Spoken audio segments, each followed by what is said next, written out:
Okay, good afternoon, everyone. And on behalf of EFSA, welcome to this webinar on the funding opportunity in the 2024 work plan. My name is Giselle Gizzi. I'm working in the KNOW unit, the Knowledge, Innovation and Partnership unit. And today I will be your moderator for this session. We are still awaiting a few more participants to connect with us. But shortly we will start with our session today, which is quite intensive. So without further delay, I would like to move on with the housekeeping rules. So you are automatically connected to this broadcast. It is a one-way broadcast, so you are in listen mode only. But of course, there will be an opportunity to pose written questions to us. This event is being recorded, and the recordings will be published on the EFSA website, so for everyone to look to the recordings. Then I also would like to inform you that after the event, there will be a link sent to you for a survey where we will ask you to evaluate the event of today. There will be a Q&A chat box where during the Q&A part, we will be asked you to pose your questions. So the webinar of today is divided in two parts. The first part, it's about scientific cooperation project in terms of strategy, financial and administrative modalities and support mechanism. We have 3 speakers, and this will be followed by the Q&A session of part 1 that will last from 15:25 to 15:40, so 15 minutes. We ask you to post your question during that time. Depending on the number of questions, of course, we will be able to respond to some of them, but not all. But as I said, you will find those questions replied in written procedure and posted on our website. There will be a short break. And then this will be followed by part 2, which is about envisaged funding opportunities for 2024-2025. We will present you 13 calls, upcoming calls. Also this session will be followed by a Q&A part 2, where we will ask you to pose your questions through the Q&A chat. And again, we will reply as many as we can, but the ones that we cannot reply will be replied by written procedure and posted on our website. Beyond the agenda, what we aim to cover today, the main question is, can you, as scientific organization in member states, Norway and Iceland, work with EFSA? If yes, how? And what are the forthcoming cooperation opportunities for 2024-2025? So this is the objective of today's webinar. We can move to the next slide. I jump immediately to the first part in the session 1, in part 1, which is about a little bit a strategic overview of our partnership plan for the coming year.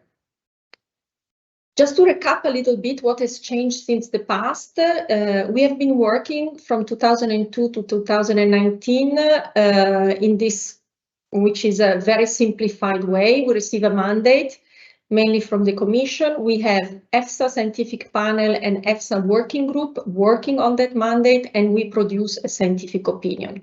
This production is supported by methodologies, guidance document, etc., etc. We have then had a review of our working methodology, and maybe we can move to the next slide here, which has been the fitness check on how we have performed during the first period. And there a number of issues were raised, like duplication of effort, how we address complexity, how we address innovation, which are the societal expectations, which is EFSA responsiveness, and what is the sustainability of the food safety system as such. And in addressing all those questions, we have received the review of our funding regulation. If we can move to the next slide, please.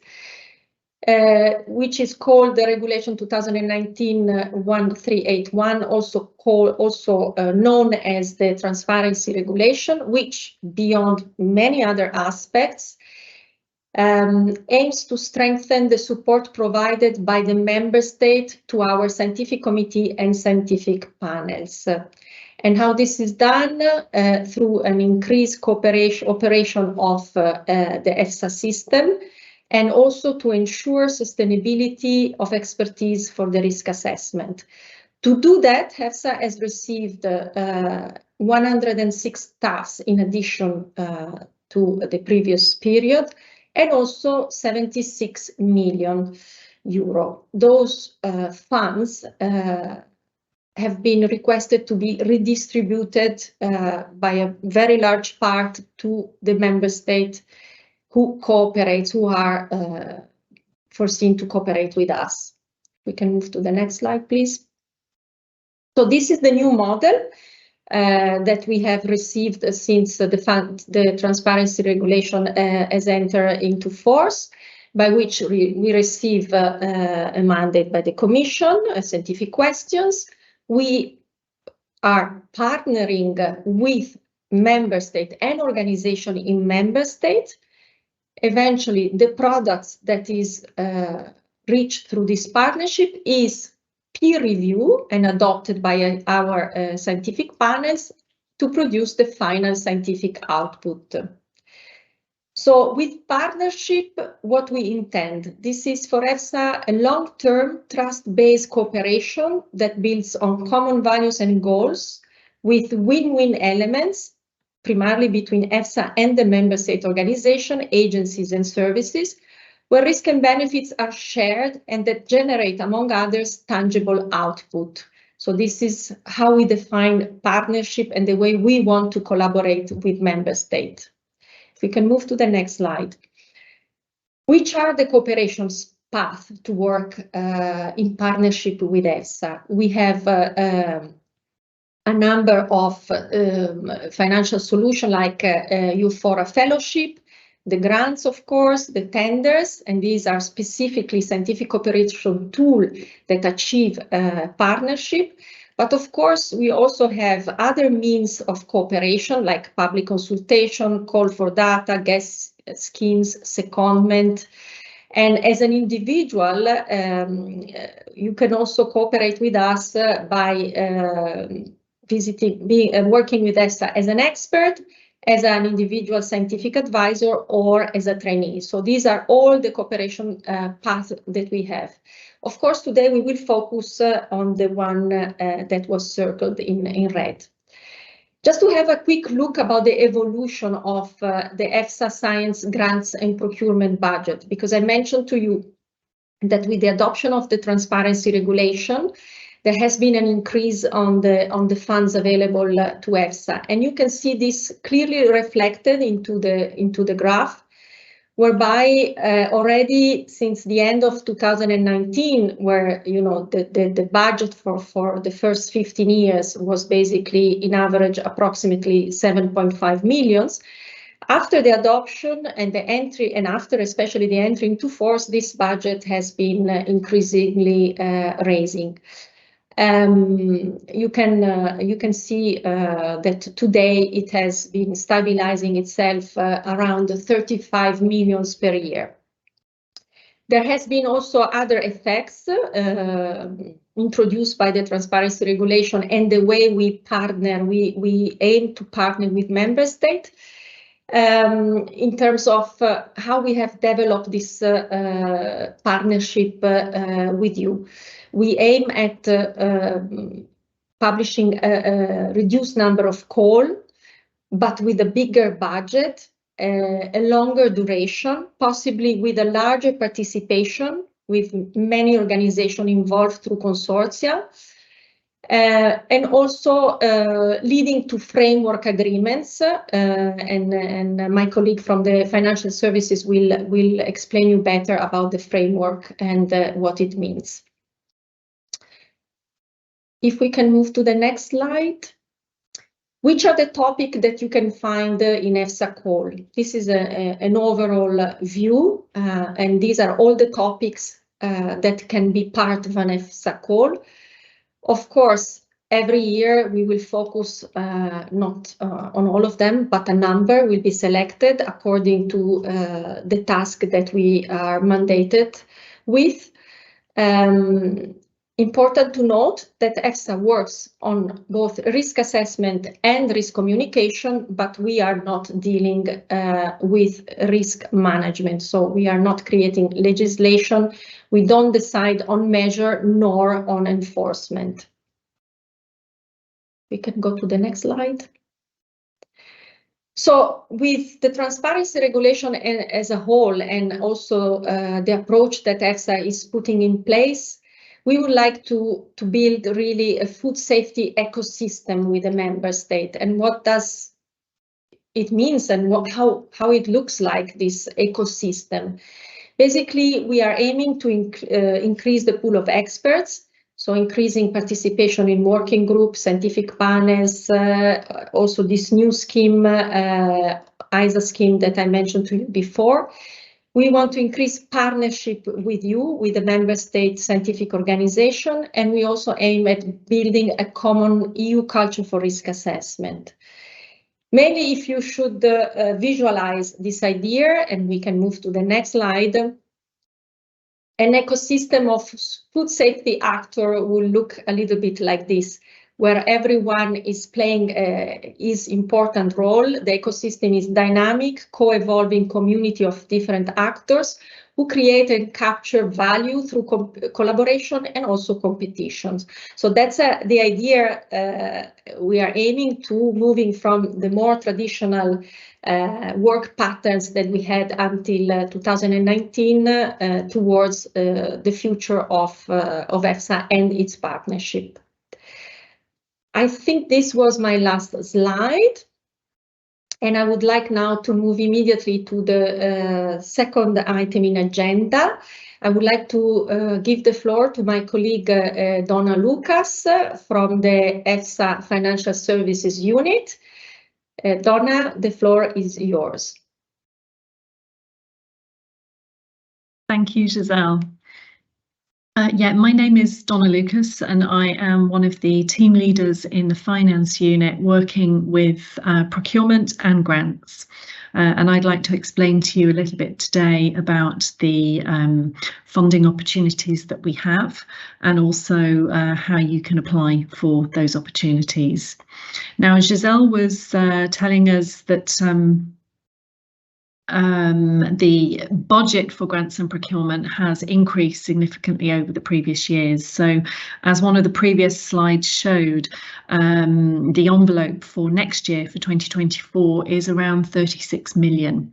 Now, a full list of the procurement and grant calls that will be launched next year will be published on the EFSA website after approval of the EFSA Management Board, which will take place in mid-December.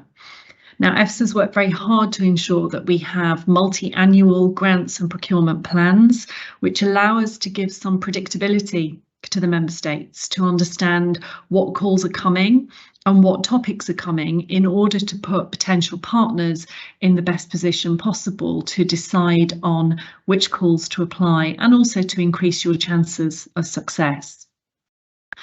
Now, if we look first of all at procurement, okay, that's one of the two main funding schemes through which we can support EFSA's scientific work.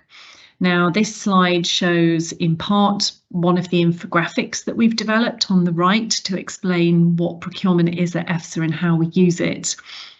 Now, EFSA outsources some aspects of its scientific work through the use of procurement, so public procurement procedures, in order to establish contracts with service providers to provide scientific services.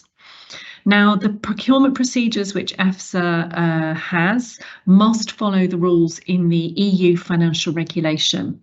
Those rules set out a number of different procurement procedures which we can use depending on whether certain conditions are met. So procurement is for the purchase of services, goods or works, and generally only economic operators in the EU can apply for the calls that we would launch. Now, the most frequently used procurement procedures at EFSA are open calls. So that's a call for tenders where the value of what we want to buy is above €140,000. Now, those calls are advertised in the EU official journal, and they are open to all economic operators with access to the EU market. Now, a different type of procurement procedure that we use is known as the negotiated procedure. Those are of a slightly lower value, so between €15,000 and €140,000. And we will send invitations directly to companies that have expressed an interest in being invited to those negotiated procedures. Now, both open calls and negotiated procedures, you will find details of them on the EFSA website as and when they are launched and they become available for you to apply or to express your interest. Now, a final type of procurement procedure that we have relates to monopoly situations. So there are instances where it's very clear that there is only one provider out there that could provide the service. Maybe they are the owner of a tool, maybe they have a monopoly on a particular service, so we can only go direct to them. So in those cases, and only those cases, if certain conditions are met, we don't launch a call, we will go direct to one company and ask them to provide that service. But there are strict conditions in the financial regulation that prevent us from misusing that type of procedure, because of course we want our calls for tenders to be open to as wider audience as possible to ensure competition. Now, finally, with a procurement procedure, at the end of it, it will result into a contract. Okay, and the types of contract that we have are two. We may have a direct contract, which is usually for a fixed duration and a fixed price, or we may have a framework contract. Okay, now framework contracts can be for a maximum of 4 years. And the call for tenders itself has established a price list for the services that would be delivered during the 4 years. And each time we need one of those services, we will place orders each and every time. So that's an overview of procurement. Let's have a look now at grants on the next slide, please. So the other type of funding scheme which EFSA uses to support its scientific work is grants. Now, grant procedures, like procurement procedures, also have to follow the rules in the EU financial regulation. And they set out the type of grant procedure and also the type of funding which is available. Now, it must be noted that EFSA may not award grants for any type of scientific services. We have particular limitations in relation to the implementing rules of our founding regulation. And in Article 4 of that regulation, it lists exactly the type of tasks which EFSA may entrust to organisations on something called the Article 36 list. Okay, so we can award grants, but there are particular organisations that we can award grants to, and we can only award grants for certain types of tasks. Now, most of the grants that EFSA will put in place follow an open call. And regardless of the value of the grant, they are advertised on the EFSA website and on the EU funding and tenders portal. But again, as I mentioned, this doesn't mean that it's an open call that anybody is eligible to apply. More details will come a little bit later in the slides about who can apply to EFSA grants. Now, in an open grant call, Article 36 organisations will submit a proposal, and the quality of the proposal is assessed and the grant is awarded to the proposal offering the highest quality. Now, an alternative type of grant call could be where we might have a monopoly. So if we can see that only certain organisations have the expertise or the technical tools necessary for the implementation of the tasks, then again, like with procurement, there are conditions under which we could award a grant directly. Also very similar to procurement, at the end of a grant procedure, we will have a grant agreement, and there are two types of grant agreement. There's direct grant agreement, which is for a fixed duration with a maximum financing, or there could be framework partnership agreements with a maximum of 4 years, where we define a broad area of cooperation, and then when we want particular scientific services to be performed under the partnership, we will place orders for those services. If we can move on to the next slide, please. Now, the difference between procurement and grants is not always easy to understand, and it's not always so clear. But more recently in September, we developed an animation. It's a short 2-minute animation, which is on the EFSA YouTube channel, which really tries to help to explain the difference between procurement and grants, the rules in the application process to procurement and grants, and also explaining what documents you need to provide to really help those who are interested in the scientific funding opportunities of EFSA to understand whether they're applying for a procurement or a grant and what documents that they might need to provide. So the link to this animation on YouTube can be provided later to you, and you'll also see a link to it in the slides later on. Next slide, please. So we talked a little bit about the types of services that we can obtain via procurement and grants, but what factors does EFSA take into consideration when deciding to launch a grant call or a procurement procedure for scientific services? Well, first of all, we consider whether there is a need to limit the tasks to a closed group of organisations like the Article 36 competent organisations. So when we look at that question, we're looking at, are these tasks particularly sensitive? Is there a very high risk of conflict of interest if those tasks were performed by a private company? So that could be one consideration for us when we're deciding on the service and whether to go via the grant or the procurement route. That's something that we take into consideration.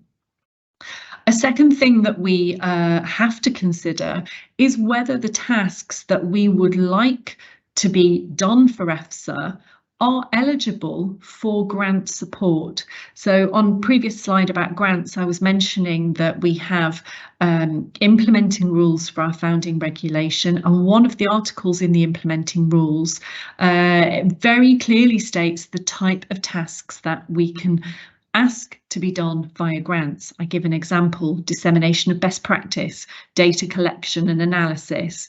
So if it's a task that doesn't fall within those defined in the regulation, then we can't go for grants and we have to go via the procurement route.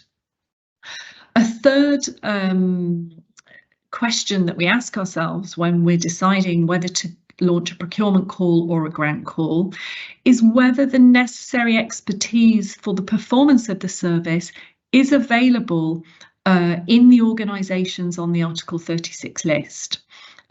Because of course they are the only ones that we can award grants to. So we will do certain checks on, who and which organisations and individuals have publications on certain scientific topics to try and understand whether the expertise that we're looking for some of these services is available in the organisations to which we can give grants. If it's not, then we will be going down the route of procurement. Finally, we would be considering what are the implications of ownership of the project outcomes. With procurement, because we are buying a service there through a service contract, EFSA will own what it buys. So the ownership of the final deliverables will rest with EFSA. Conversely, with grants, the ownership of the deliverables, the intellectual property rights over that, generally remains with the beneficiary of the grant. So we have to consider carefully whether that's acceptable for EFSA. Do we need to have ownership of the deliverables at the end, or are we happy with a form of co-ownership or use of the results? So that again will affect our decision whether to launch a call for services as a procurement or as a grant. If we could go on to slide 6, please. So let's have a look now at who can apply.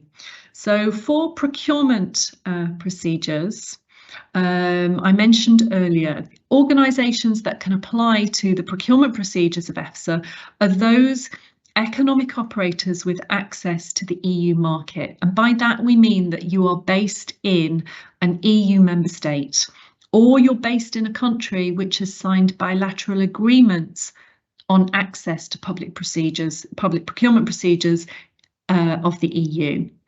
So if you have any doubts when you see a call, if you're not based in an EU member state, if you have any doubts when you see a call and you're not sure whether you can apply, you can always raise a clarification to us and say, you know, I'm based in Switzerland, can I apply for this call? We get lots of those questions, so we will always, you know, reply and answer.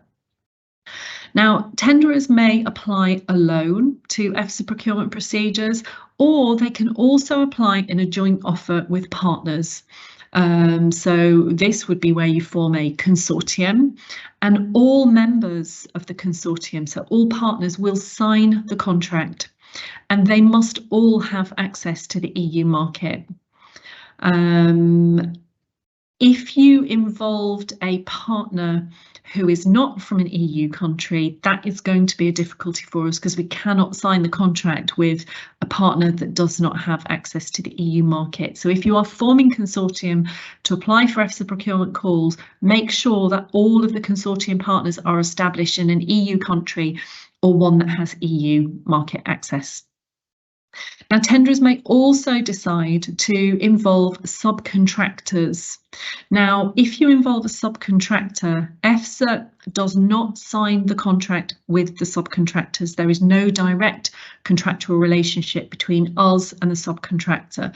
EFSA would sign the contract with you as the tenderer, and then your responsibility is with the subcontractor. Now, importantly, subcontractors can be from countries which do not have access to the EU market unless the call has specifically required subcontractors to be from an EU country. It might be, for example, we place certain limitations on subcontracting, where there may be an exchange of certain personal data. We might, for example, not want that personal data being processed by a subcontractor that's not based within the EU and subject to EU data protection laws. Okay, if we could look now at grants, who can apply to grants? So only organisations that are on the Article 36 list may apply to and be awarded EFSA grants. Now, these organisations are usually based in an EU member state or Norway or Iceland. Those organisations are nominated by their member states and are assessed before they're placed on the list. Now, applications can come from, for grant calls, can come from single Article 36 organisations, or these organisations can also apply as a consortium. So again, the requirement here for the consortium is that all members of the consortium must be on the Article 36 list.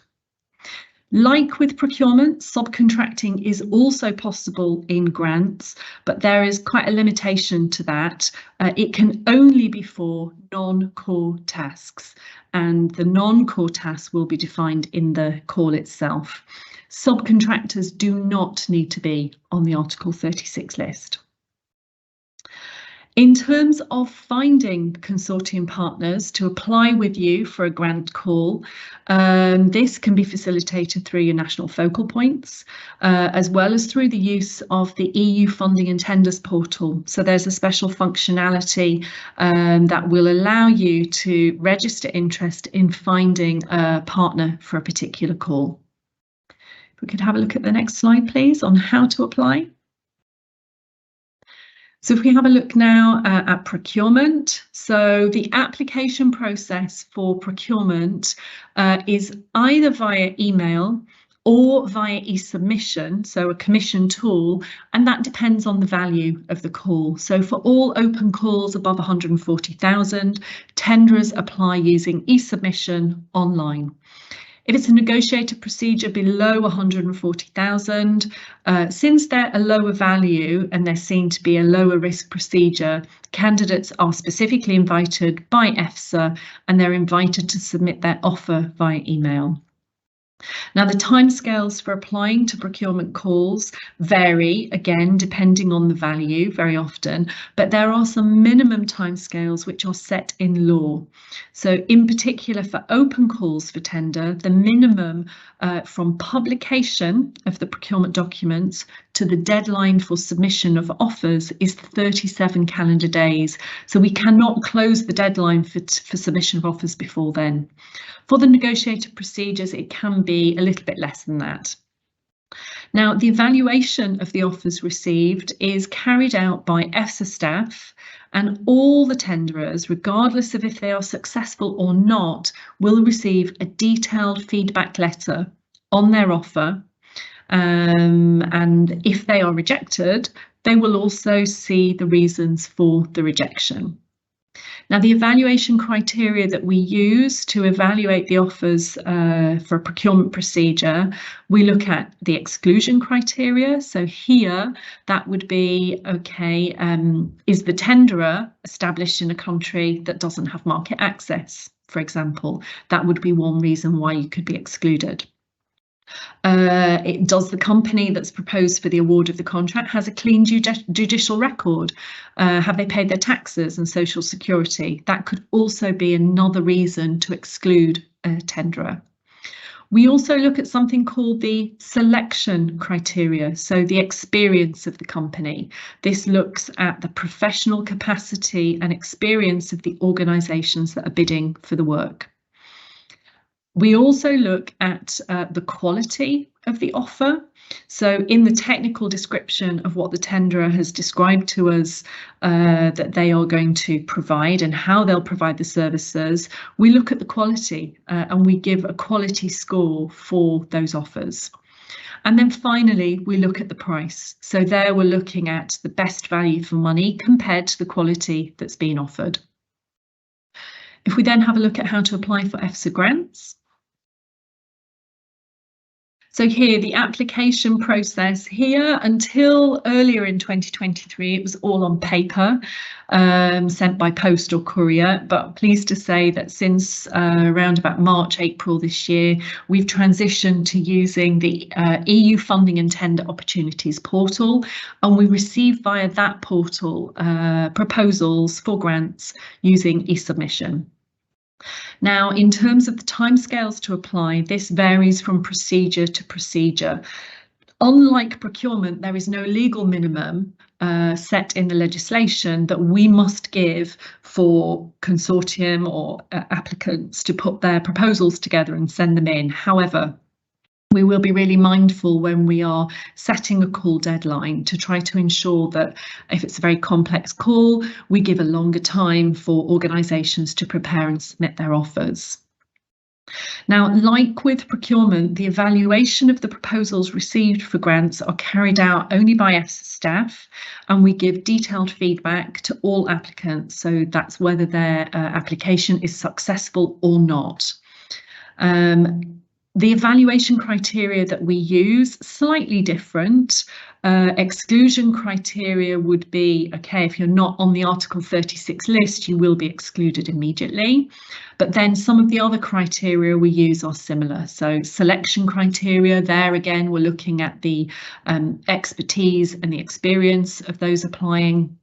And we also look at the quality, so the quality of the proposal and on what is that organisation offering us in terms of delivering on the tasks that we've asked and the level of quality that they propose. How do they propose to manage that? We don't, in grants, usually look at the price that's proposed. Finally, the timescales is usually about 6 months on average for a procurement procedure and also a grant procedure, from launch right through until the award and signature. So we have quite long timescales in order for this to be concluded. We would say that the key to a successful application is to ensure that you follow all the instructions in the call in detail and tailor your applications to what you see in the calls. Okay, if we could go to the next slide. Just wanted to show you how you find funding opportunities. So you can, of course, look on the EFSA website. We have a procurement page and a grant page where details of our calls are published. EFSA has sought to align over the past few months with the use of commission tools for publication of calls. So specifically now, you will also find all of our opportunities on the EU funding and tenders portal. And this was something that was very important feedback that we got a few years ago. We work with a lot of different scientific organisations in the member states, and they're also used to applying for commission grants. And they're used to seeing those advertised in this forum. So now you'll see all of EFSA's opportunities here, and I think you can see highlighted with the red arrows there that if you just search on EFSA in the search bar, it will bring up both the procurement opportunities and also the grant opportunities as well. So I think that's a nice, easy way now for people to see all of the funding opportunities that EFSA has in one place. Then finally, on the very last slide, we've just got a few useful links for you to refer back to. So you could go and have a look at the GMP animation, which I think is very helpful in explaining the difference between grants and procurement. We would strongly recommend you follow us on LinkedIn. We have our own hashtag, and we will announce calls also using our LinkedIn hashtag. And then if you do have any questions, that's the mailbox that you can reach us at, efsa.europa.eu. And I hand the floor back to Giselle.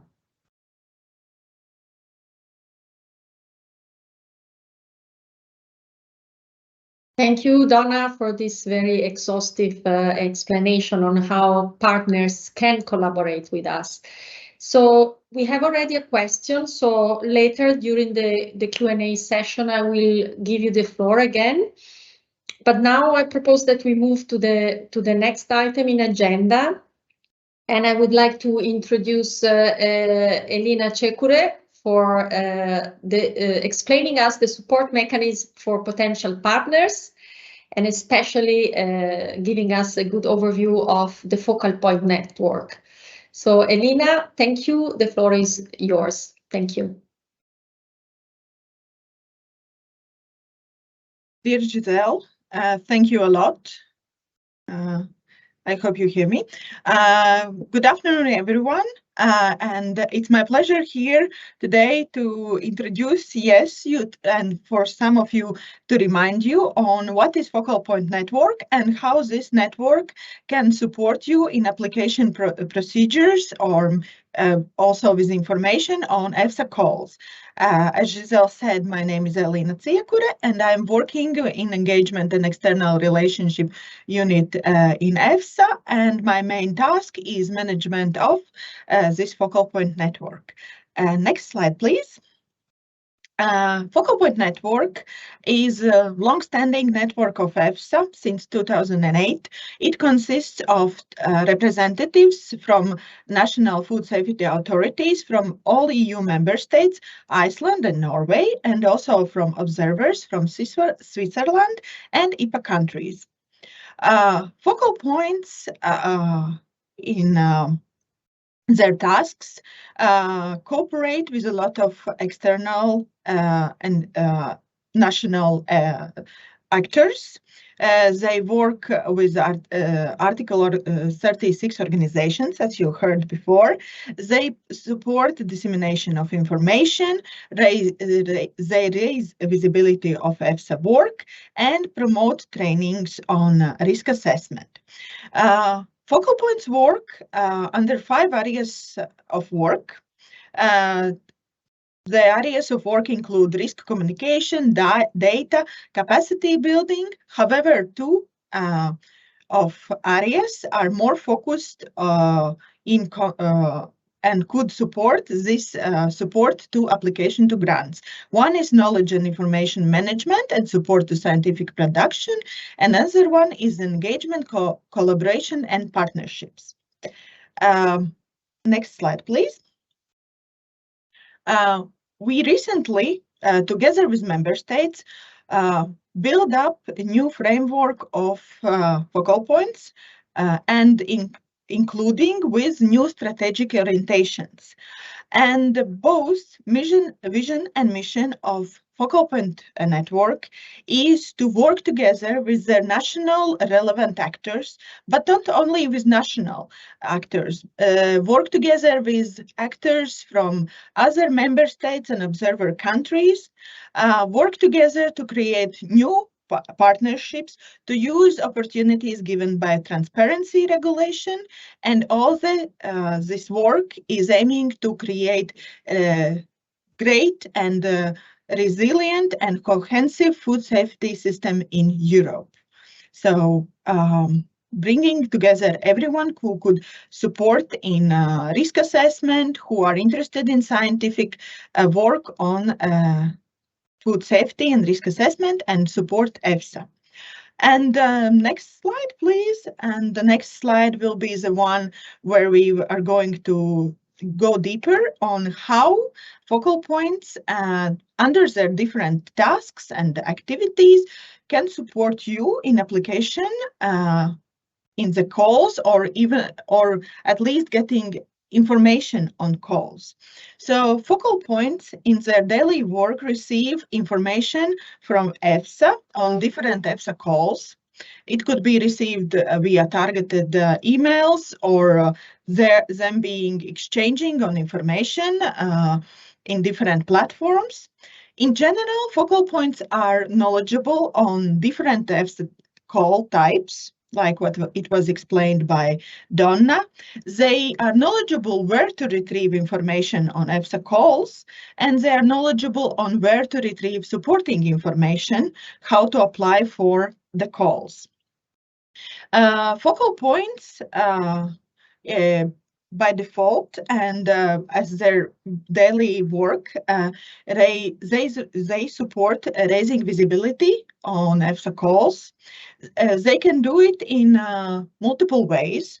One way is targeted dissemination to Article 36 organizations on what calls EFSA has recently published. Dissemination can be also done to organizations beyond Article 36 organization list. There could be targeted dissemination even to individual experts. Focal points also publish information on EFSA calls on their national web pages. They translate it, they could adapt it to their national needs. And of course, they also give dedicated presentations during different events on EFSA in general, and also on possibilities to be in partnership with EFSA, including EFSA calls. Other support is from focal point side is a bit more operational and a bit more complicated. It's support directly to national organizations, and it could first and very important point is that focal points are the ones who are managing Article 36 organization list, as you heard already from Donna.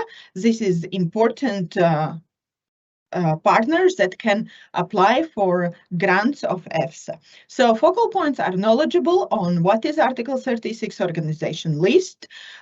They can support organizations to be included in Article 36 organization lists, and both focal points and organizations on the list are responsible for information in the list being up to date and being relevant and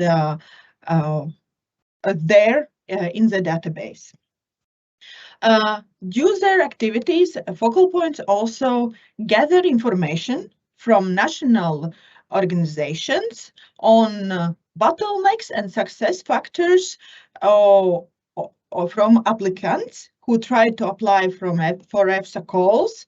And they, of course, gathers this information in a structured way, and it's shared with EFSA afterwards to improve the process, or it is used at national level to support the application procedures at national level.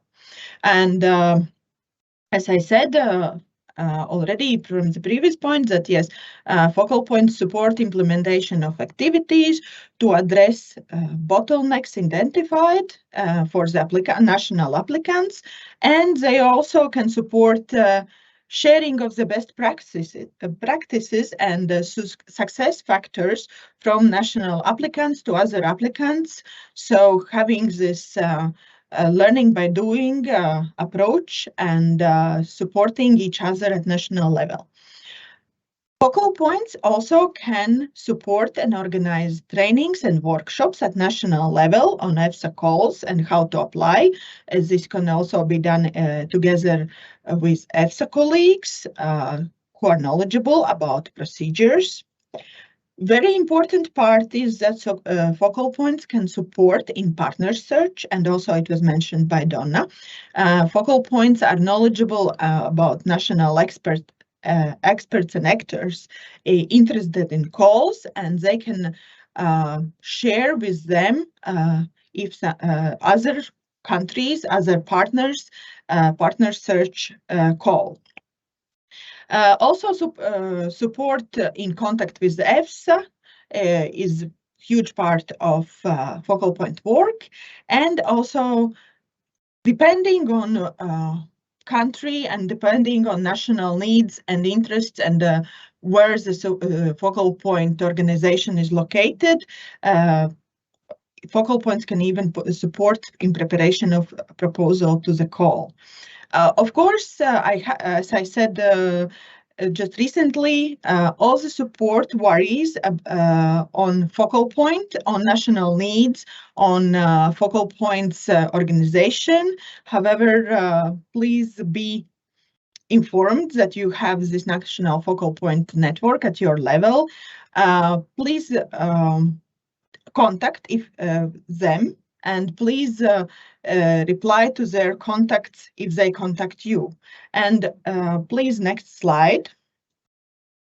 And all the contact information of your national focal points can be found in EFSA's webpage with the map, with interactive tool. There is also a link to focal point web pages, and all the contact information is there.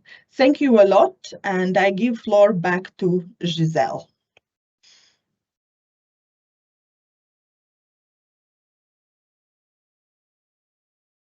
Thanks a lot, Elina. So now we come to we are a bit in advance, which is good, mean that we can reply to more questions. We come now to the question and answer for part 1. We have received already a few questions that we have published.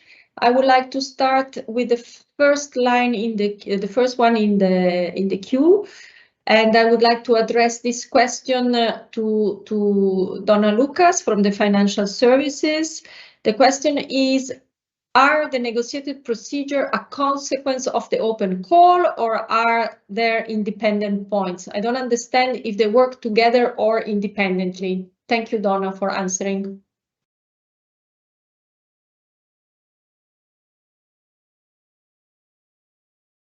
Donna, you're muted.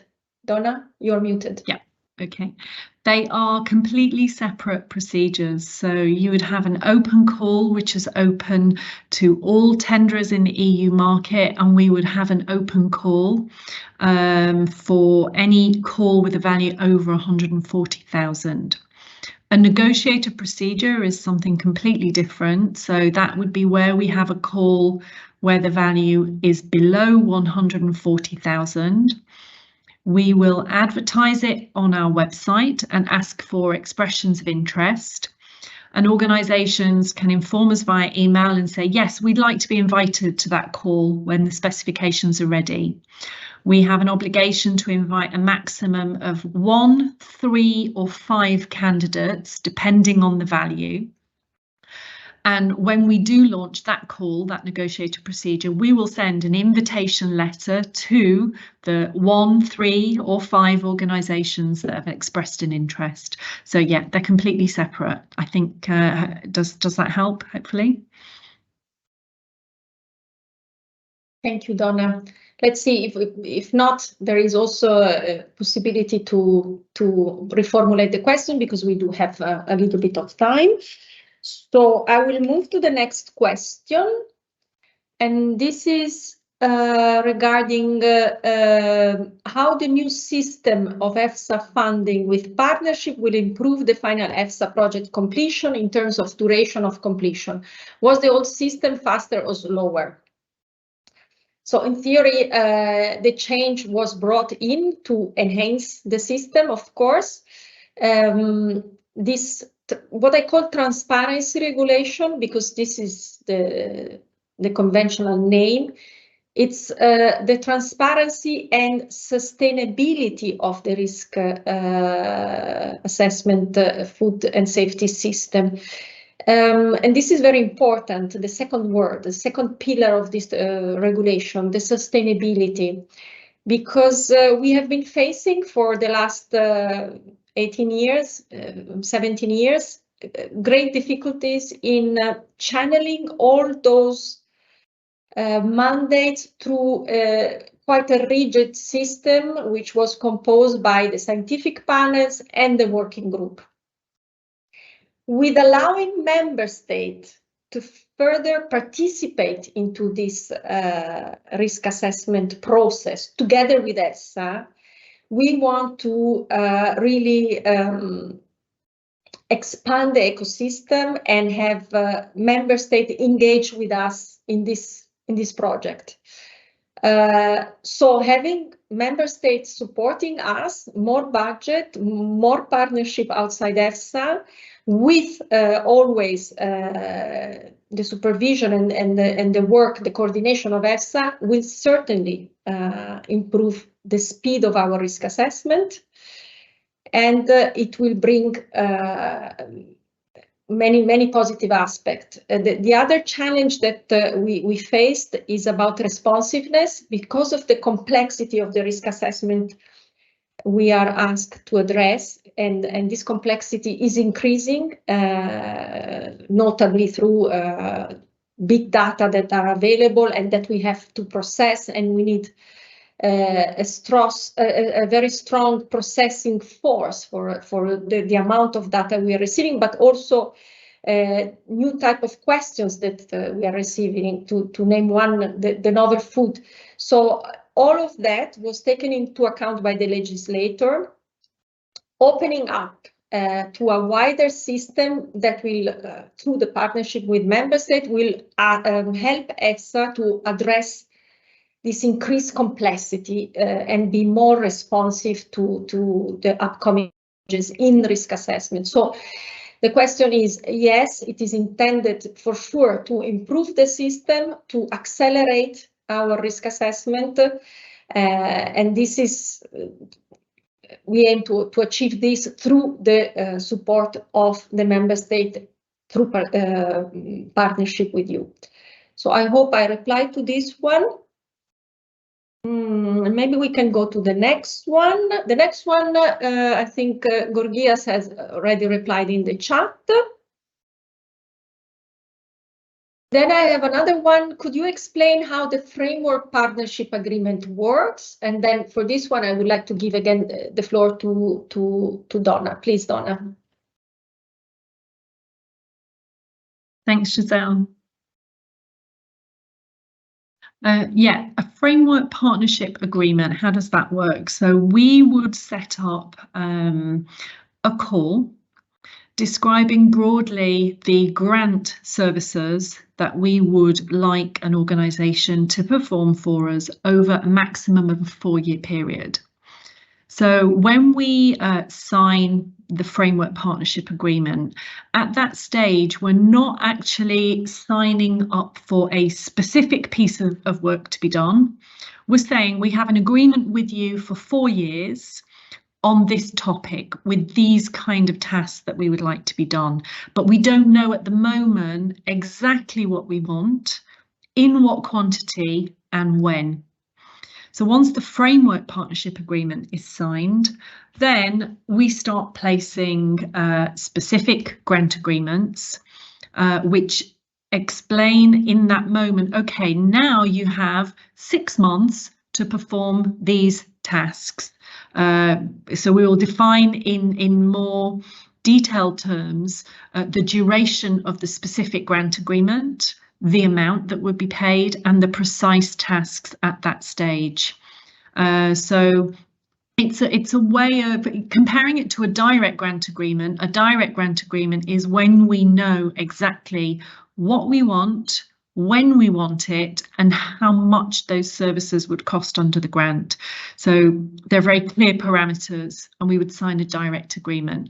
When we don't know exactly how much we want and how long you would have to do it, then it's better for us to set up a framework partnership agreement which can be implemented over the course of 4 years by us. As soon as we know exactly what we want, we go to the framework and then we sign a smaller agreement, if you like, under the framework.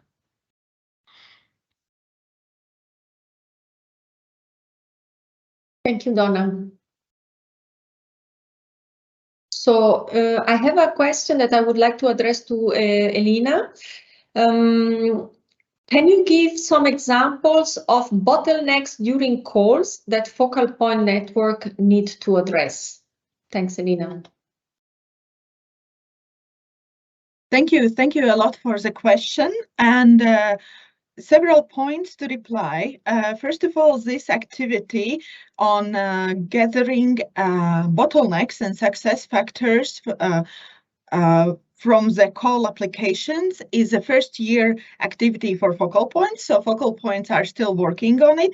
However, we have some very good examples.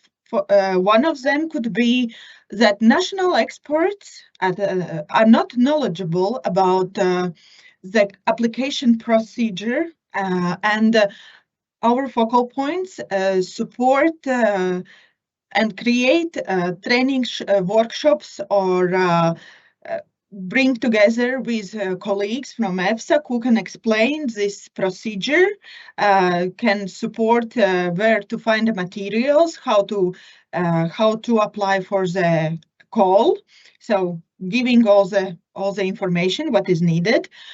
Also, one important bottleneck is timely communication on the call. So focal points provide information and target the information dissemination to relevant actors in timely manner, so they can have enough time to apply for the calls.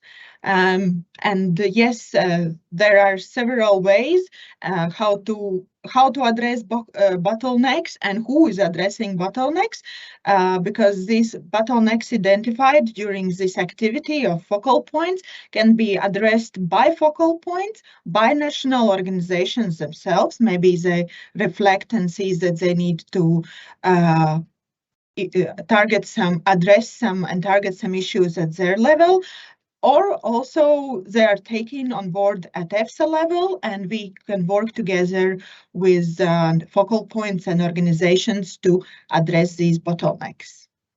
Thank you a lot. Giselle, back to you.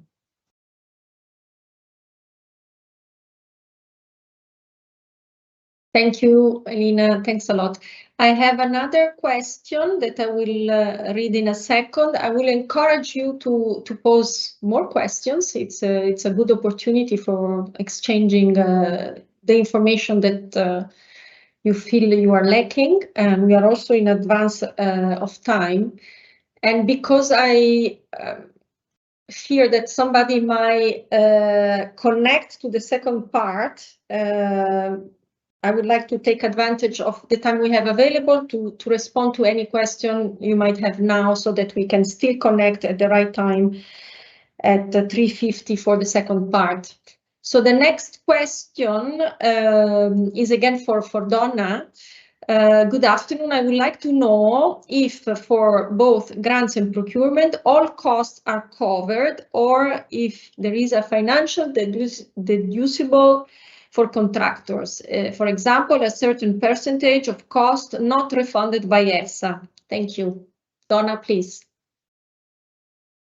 Thanks, Giselle. Yeah, that's a very good question. So first of all, let's look at procurement. Okay, for procurement, economic operators, so tenderers, will submit a financial offer that should cover all the costs that they have for delivering that service. So EFSA will advertise a call for scientific services using procurement procedure. We will indicate what is the maximum value that EFSA would accept for these services to be delivered. And tenderers, when they think about their financial offer, how much they're going to charge for these services, they need to think and include every aspect of their costs within that. They indicate to us the price. Once they have been awarded the contract, that price is fixed. Okay, so if at a later date you find that your costs end up escalating, there's nothing that can be done. The price is agreed at the time the contract is signed. Now, with grants, slightly different scenario with grants, and it will depend in grants which form of funding the grant takes. So if you're familiar with grants of the European Commission, for example, and some of the older grants of EFSA from a few years ago, we will advertise a grant call for proposals, and we will indicate in there what are the costs that are eligible to be financed by EFSA, because not all costs are eligible.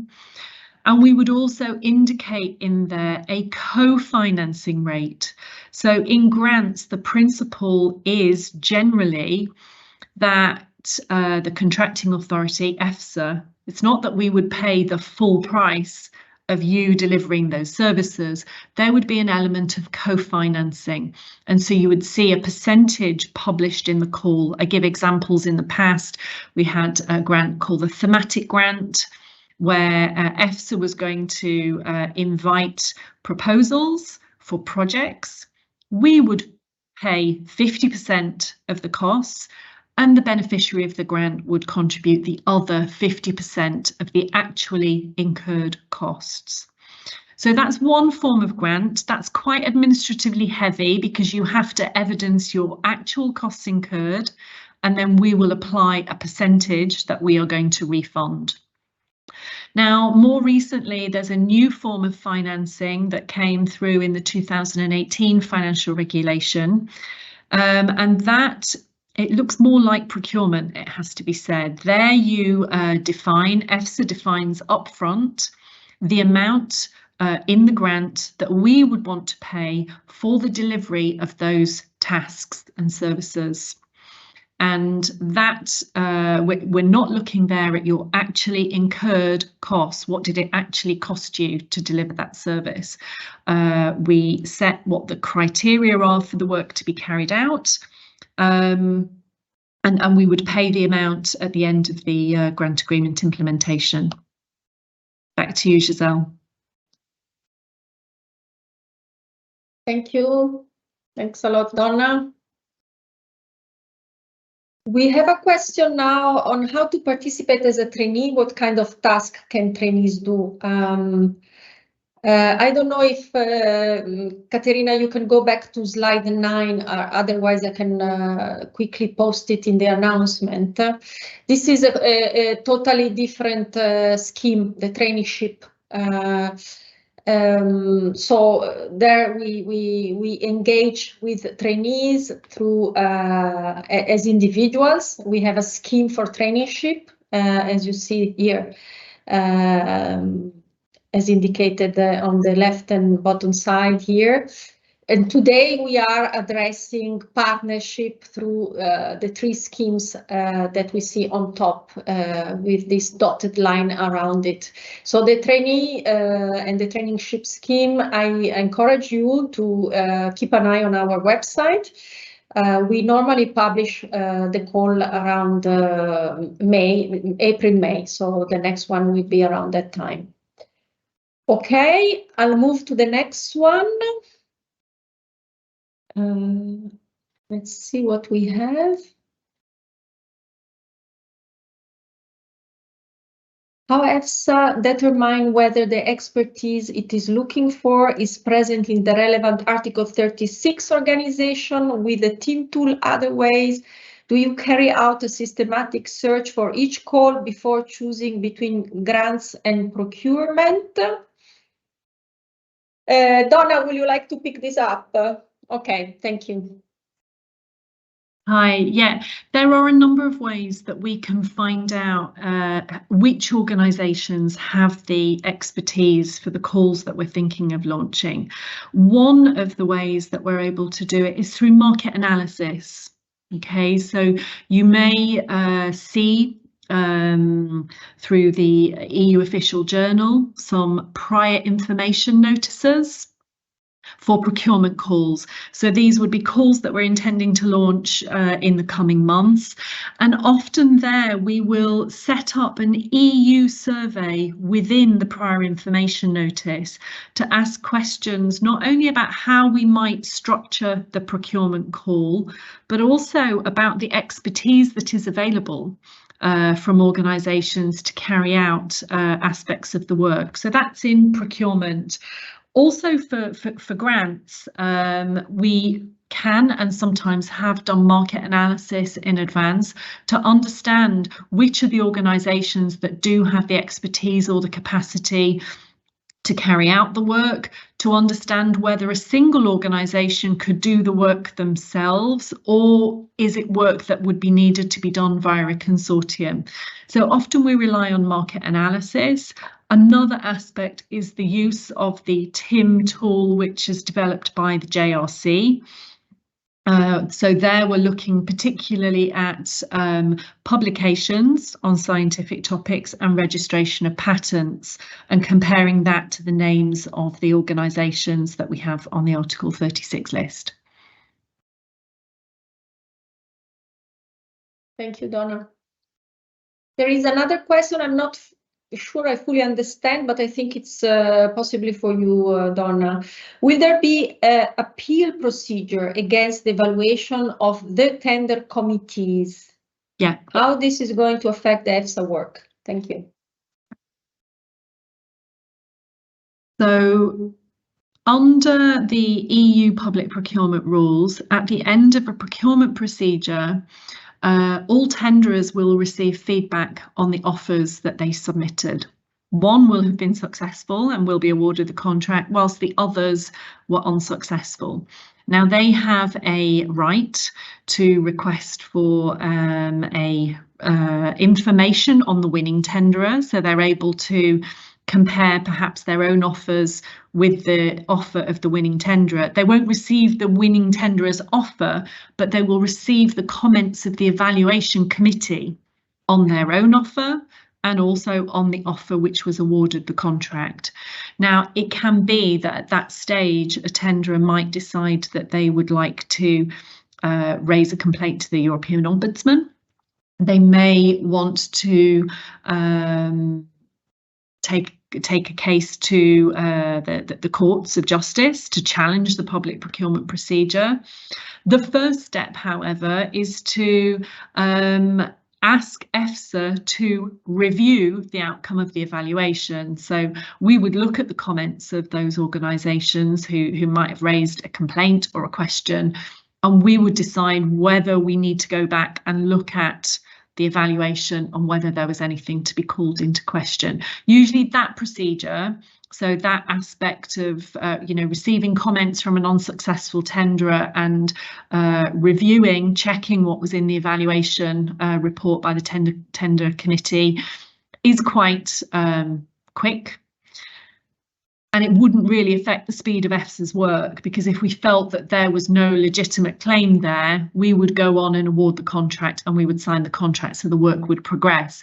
That doesn't stop an unsuccessful tenderer launching a court case or a filing with the Ombudsman, but that complaint then runs in parallel to the work that is being carried out by the awarded contractor. So it shouldn't delay EFSA's work in that respect. Thank you, Donna. Thanks a lot. There is one final question I propose, because then there will be this short break. And it's again for you, Donna. Do you have a clear criteria for each call before choosing between grants and procurement?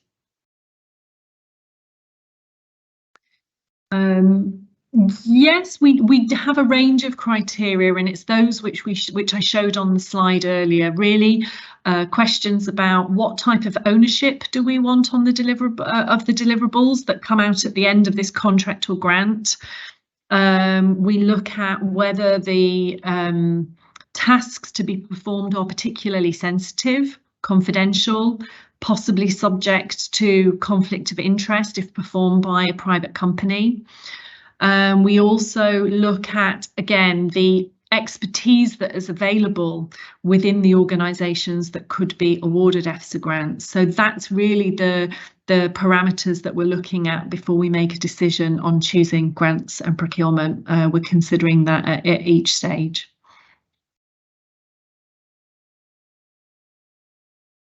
Thank you, Donna. Thanks a lot. I think it's time to stop for a short break. We will reconvene at 3:50 for part 2, so in 9 minutes. During this part 2, we will go through a quick overview, 13 calls that will be launched 2024-2025. Of course, this is a quick overview. There will be additional opportunities also for more detailed webinars for some of them during the course of 2024. But this is to provide you with an overview of what we have so far in the plan. So I will close it here for the moment, and we'll reconvene exactly at 3:50. Thanks a lot. Thank you, all the speakers. Thank you. Welcome back to this webinar on the funding opportunities for EFSA in the Grants and Procurement Plan 2024. And we are coming now to part 2 of our webinar, where we will be presenting you an overview of the plan for calls for grants and tender for 2024-2025. I have 9 colleagues with me. They will present you 13 calls that we plan to launch. And I would like to start immediately with speaker number 1, Giorgia Zamariola from the COM unit. Please, Giorgia, the floor is yours. Thank you, Giselle, and good afternoon to everyone. For this first topic, we're talking about risk communication. So the expertise we will be looking for is in the realm of social science, social research, and communication. Just to give you a bit of a background, this project, that will be a project, started in 2021, where we published a scientific report that you can find online. There is a hyperlink when all the slides will be available on the website. You can link on it. And in this scientific report, we conducted a literature review to see what could be the research needs in risk communication. We saw that there were these 4 areas that you see here on the slide that needed more research. So at the moment, we are conducting a roadmap to see what are actually the projects that can help us in filling the gaps. And just to give you an overview of these 4 areas, for the first one, we wanted to try to identify false information in food safety and then counteract them. So seeing a bit what are maybe the tools available to identify, and also the strategies to then debunk false information. For the second one, it's more about engagement. So here we're looking at ways of engaging the public and stakeholders in our risk assessment with maybe complementary initiatives on top of our public consultation. For the third one, we're talking about communication of risks and benefits. So we want to see what is then the impact on the public about these communications. And the fourth and last area is about linking perception and behavior. So trying to understand if risk perception then translates in a change of behavior among consumers. We are working at the moment on the roadmap. This will be finalized next year in March. And then we will go in project mode. So that's where we're looking for expertise. And you see here on the screen, there will be 2 moments. So in next year, 2024, this is just indicative, but we will have a budget of around 200,000. And we will work mainly with framework contracts. Donna explained very well all the differences, so you know by now what we mean by this. But for 2025, actually, we will have a higher budget of around 800,000. And in this case, we are actually aiming at revamping the framework contract that we have in place, especially for social science. So in this case, there will be an open call to find expertise in social research, social science in general, and risk communication, and then have expertise in these 4 areas specifically. So yeah, I stop here and I welcome you to go to the links to have more details, and I pass the floor to my colleague Raquel. Hello everybody, and thank you Georgia for giving me the floor. My name is Raquel Garcia Matas, and I am a scientific officer at the Knowledge Innovation and Partnership Management Unit in EFSA, and one of my tasks is the coordination of scientific trainings. I'm very happy to have this opportunity to raise awareness about the call I am in charge. The purpose of this call is hiring a training facilitator to provide EFSA with technical support in coordinating and designing scientific training courses. As a background, with this call, we aim to implement a relevant goal in the EFSA Strategy 2027, which is the harmonization of risk assessment methodologies across the European Union. To reach this goal, we are committed to teach European experts in food safety risk assessment on the principles described in the EFSA guidance documents. From previous experiences with similar calls, we have learned that the topics to be covered are very specific under the EFSA remit and also involve complex scientific matters, and therefore require scientists with very specific expertise for the development of trainings and other learning activities.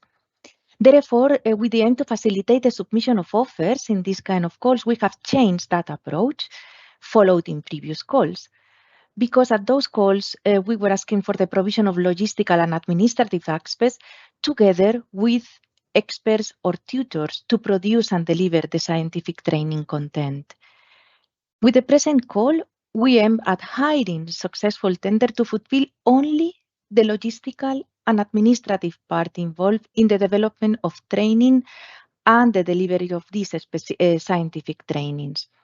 Therefore, the successful contractor should be able to coordinate and administrate several training courses and learning activities delivered in a variety of modalities.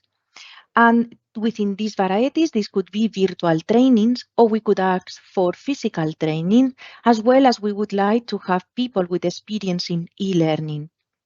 At the same time, the contractor should be able to provide support, just support, to the scientific experts that will be producing and delivering the scientific content.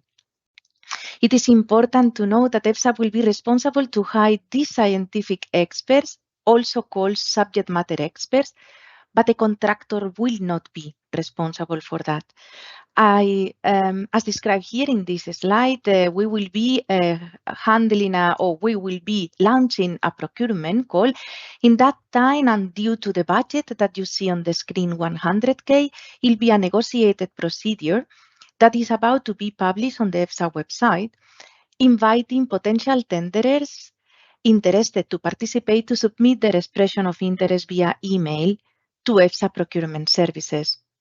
Once the deadline is closed, EFSA will send the invitation to tender to those who have expressed interest in participating.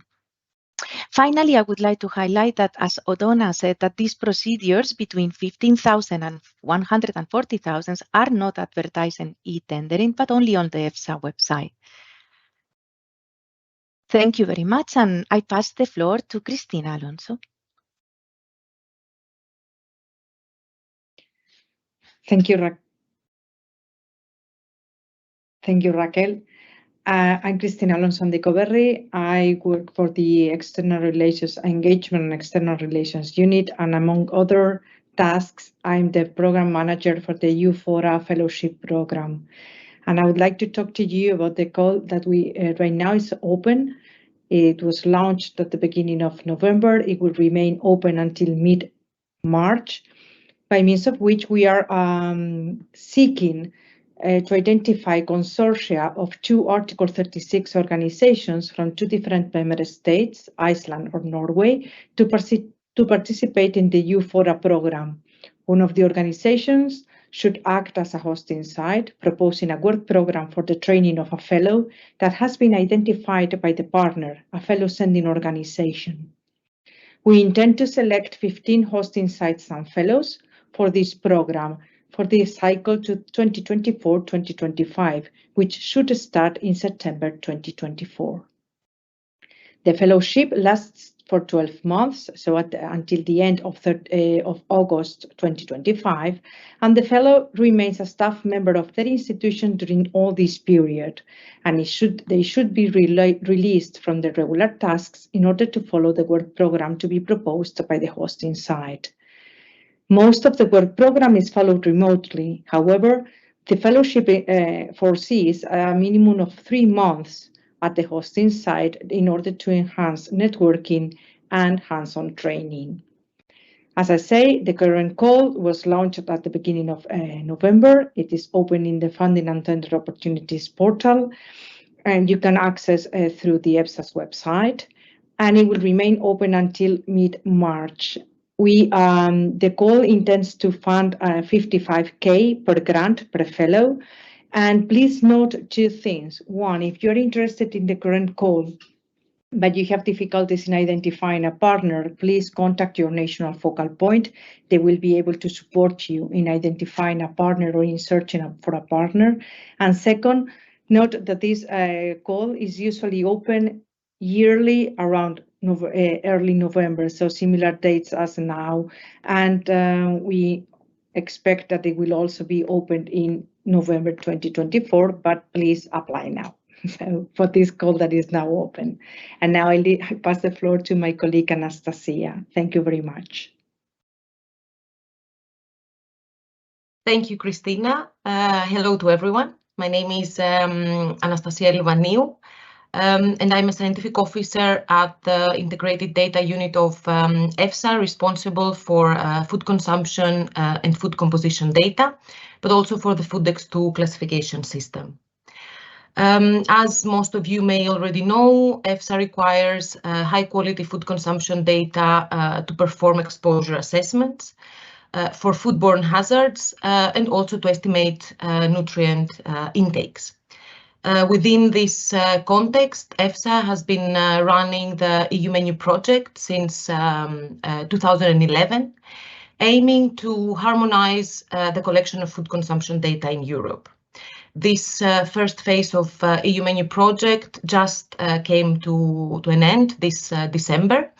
And to prepare the ground for the next phase, EU menu phase 2, EFSA launched a study last year to evaluate both the EU menu data that we have received so far, but also literature data on methodologies used for national dietary surveys. This evaluation project has given us already some preliminary evidence that new technologies and tools can also be used to support our data collections. So in order for EFSA to make informed decisions before the final update of the next EU menu guidance, we plan to launch a call next year for the adaptation of an existing survey tool, or perhaps the development of a new survey tool that will cover the requirements that will be identified under this evaluation project. With this tool, with this system or software, we aim to increase the efficiency of the data collection, to improve the accuracy of the data we receive, but also to enhance the harmonization of food consumption data across Europe. The details of the call have not been finalized yet, unfortunately, but just as an example, such survey tools could be perhaps a software for a 24-hour recall that is self-administered, compared to the interviewer-administered tools that we're using so far, or perhaps a dietary assessment software to facilitate food description with Foodx2 facets.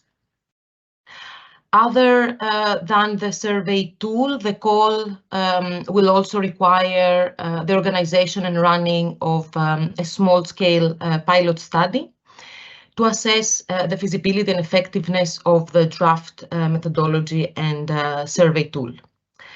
Our aim is to launch this call towards the end of 2024 with an estimated budget of 300K, but it is still uncertain if it will be a grant or a procurement.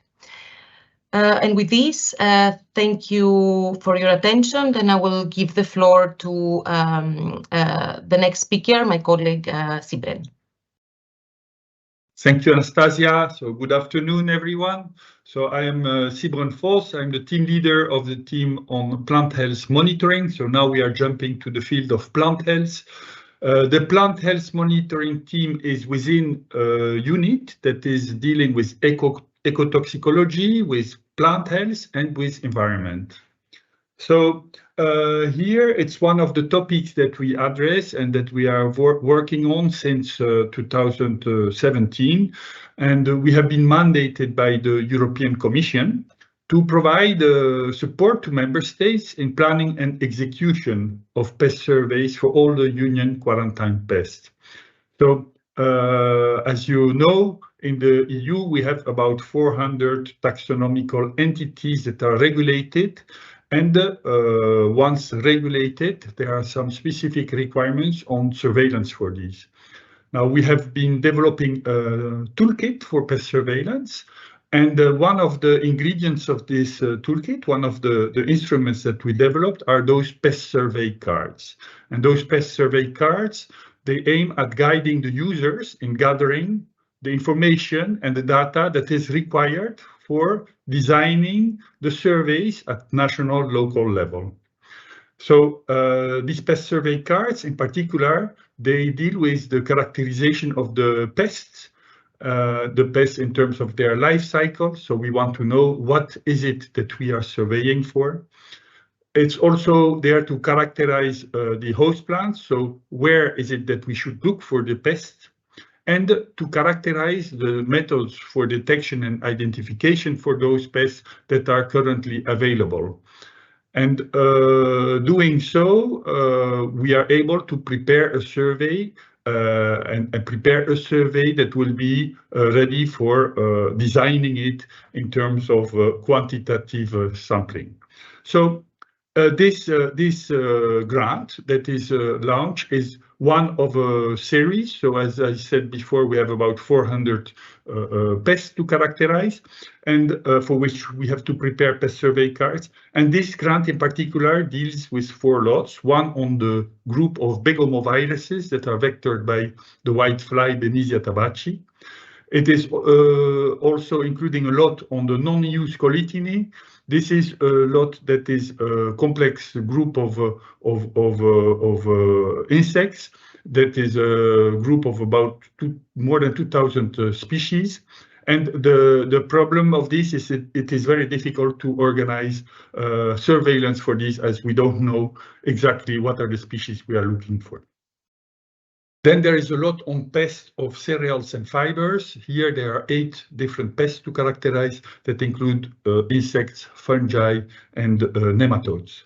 And then there are additional 20 pests. So this call should be launched in the course of 2024 to be implemented in the beginning of 2025.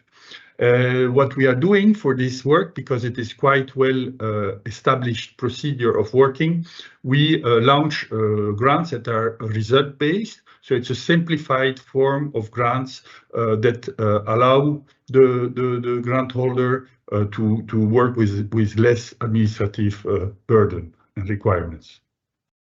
So this was about the preparation of pest surveys. We have also a call that we intend to launch in the period of 2024-2025. The amount is still to be defined, but here we want to estimate the performance of the methods that are applied for detecting and identifying the pests. So this is about method sensitivity. So, and not only method sensitivity, it is also about identifying or estimating the other parameters that are relevant for the design of surveys. In particular, the prevalence of the pest at detection. This is somehow the design prevalence.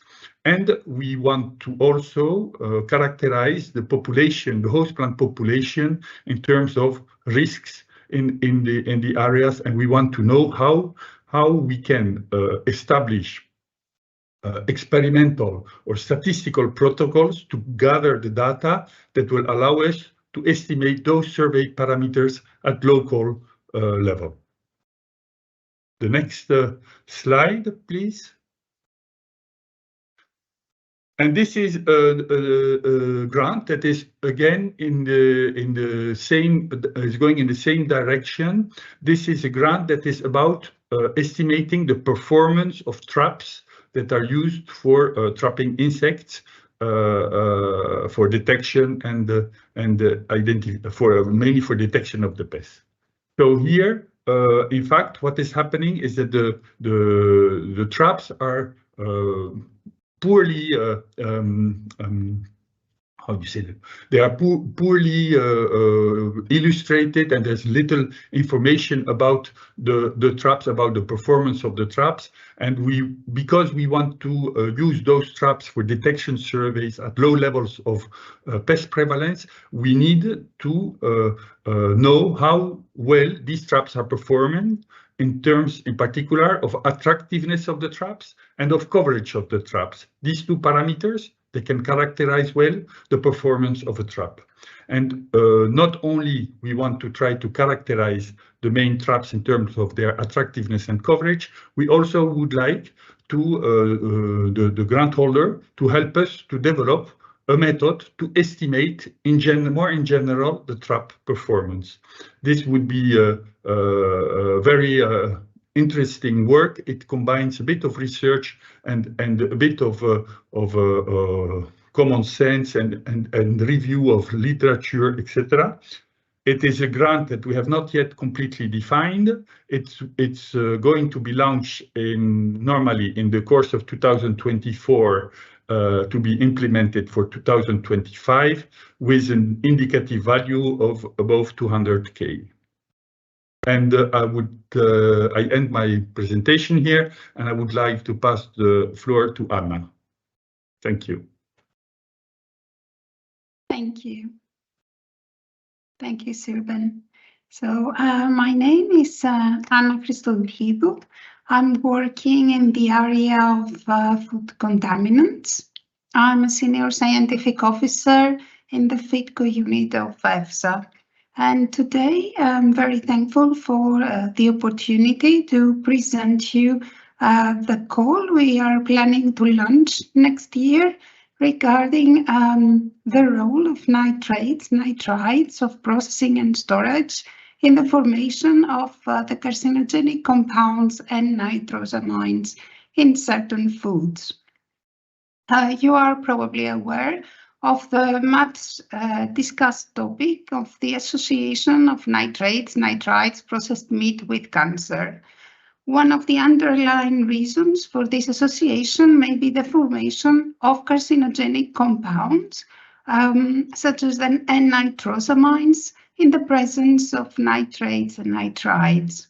However, the role of these compounds, but as well the role of processing and storage on the formation of nitrosamines in meat and in other possible food sources, remains relatively unexplored. And this has been reflected already in panels' recommendations, such as the recommendation of the ANS panel working on the food additives area, and the Contam panel in working on the area of contaminants in food, where both they indicated the need to create data regarding the connection between the carcinogenic nitrosamines and the nitrates and nitrates, but also the role of other factors such as the processing and the storage in the formation of these carcinogenic compounds. So the grant now we would like to launch, to offer, is has as an objective to reveal these possible correlations and to provide more information on the processing and storage in a series of food products, of model food products, in order to answer partially or even more this question. So we are planning to fund analytical work for the development of a series of meat, fish, cheese and vegetable food model systems where nitrate and nitrite will be added or not. And we would like to see measurement of nitrates, nitrites and nitrosamines in the food model products before and after the treatment, and then to compare and see probably the correlations between these compounds. We expect from the applicant to use sensitive standardized analytical methods, and to propose a series of model food products for the analysis of this related to the categories of meat, fish, cheese and vegetables. So this call, it will be launched in 2024 with the aim to start in 2025. The amount of money has not been defined yet. It will be more, it is expected to be more than 700,000, and it will be a grant. So please keep an eye for the launching of this call. And with that, I would like to pass the floor to my colleague, Ana Afonso. Good afternoon to all. Okay, first slide. So my name is Ana Afonso. I'm the head of unit of the unit in nutrition and food innovation. So I actually have 3 slides. I will try and explain briefly what they are. So the first in our plan for grants and procurements to be launched in 2024 is around novel food applications, risk assessment of novel food applications. So just to clarify, according to the EU regulation 2283, EFSA is responsible for the risk assessment of novel food applications. What is a novel food? I think everybody knows, but is anything that was not consumed prior to 1997. Within this definition, we have actually several categories: food from new sources, new substance, new ways of technologies producing food, quite a large variety. Now, the regulation stipulated that the risk assessment is centralized in EFSA, so while in the past this was also conducted by member states. The way we do it according to a guidance which was prepared in 2015, and so started being implemented in 2018 at the same time than the regulation. And this guidance is currently under revision, and I make a stress on that because I hope that people attending this webinar would also be interested in participating in the consultation we will have for this guidance. Now, what has also happened after the centralization is that the number of applications have increased quite considerably. And already 2 years ago, we launched a first grant for outsourcing part of the preparatory work to member state organizations, Article 36 organizations. What we intend to do now with this call is actually take advantage of the possibilities that the transparency regulation gives us and have the role of this preparatory work extended to the actual drafting of the opinions to be then submitted to the NDI panel for adoption under the requirements of the regulation. Now, our objective is to launch this call already in 2024, but very likely to be signed in 2025, so giving enough time for a sufficient preparation of these calls. The total value is still to be determined, but taking the experience we have for the call we're currently looking at, we're talking about 500,000. And as I said, we are aiming at having what we would call a partnership grant. Next slide, please. Okay, we also, within the tasks of the NDA panel, we've also conducted the assessment for a mandate received from the Commission on nutrients upper levels. So what is the work? Is a review of the tolerable upper intake levels for micronutrients. And this work has been conducted to support the European Commission to regulate or set maximum levels for vitamins and minerals added to the foodstuff and food supplement. Now, so far, the ND panel has been working on 7 different micronutrients. The total list includes a few more. And so we think it would be quite timely to start doing some preparatory work on data collection and analysis for the review of these subsequent vitamins and minerals that we expect.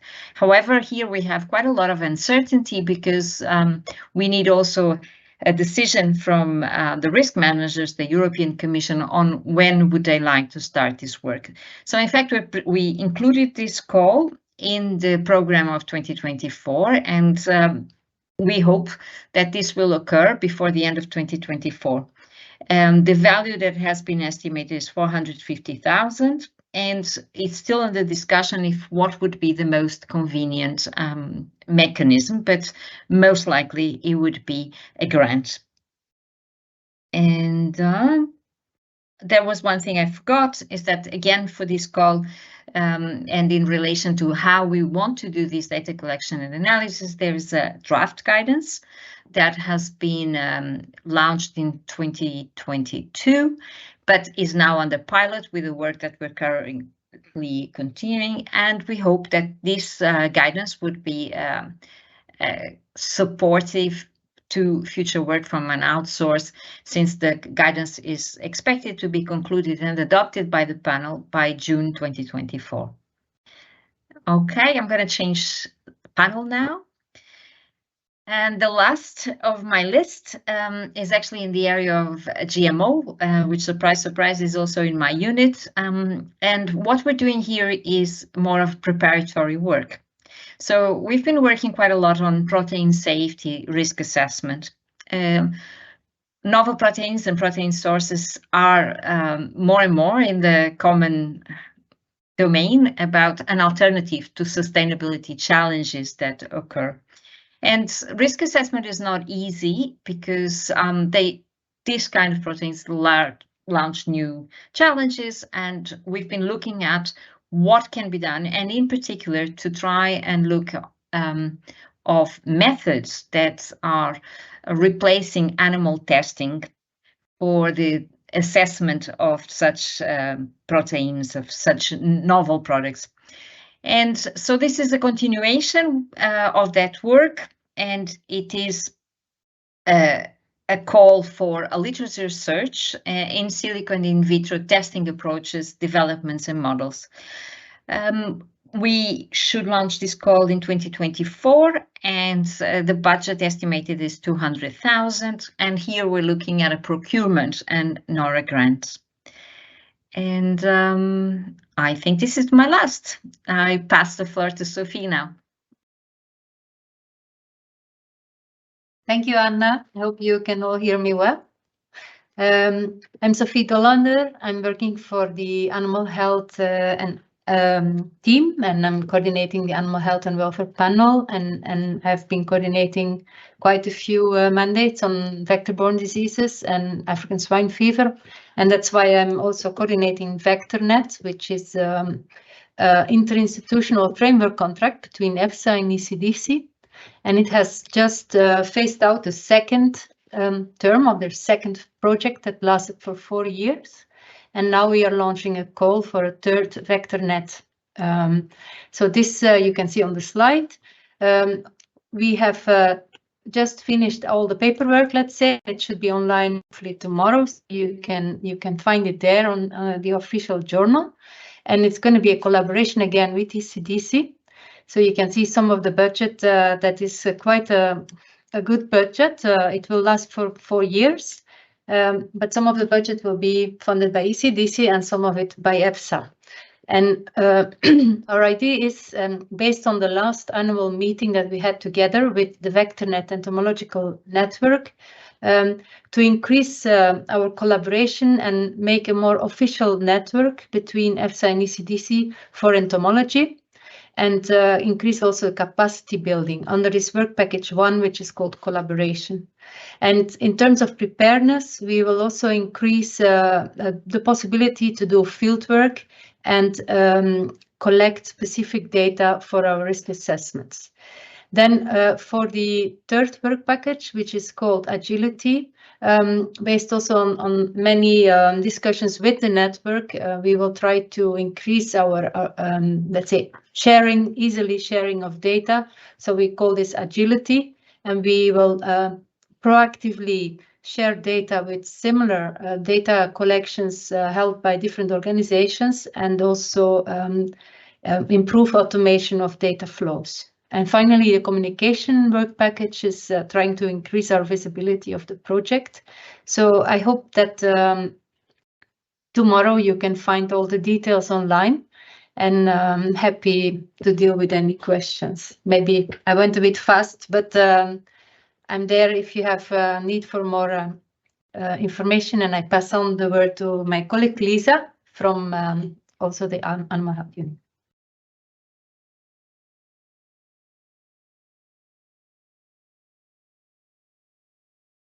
Good afternoon. Thank you very much to Sophie for the introduction. As she already explained, I'm also part of the Biological Hazards and Animal Health and Welfare Unit here in EFSA.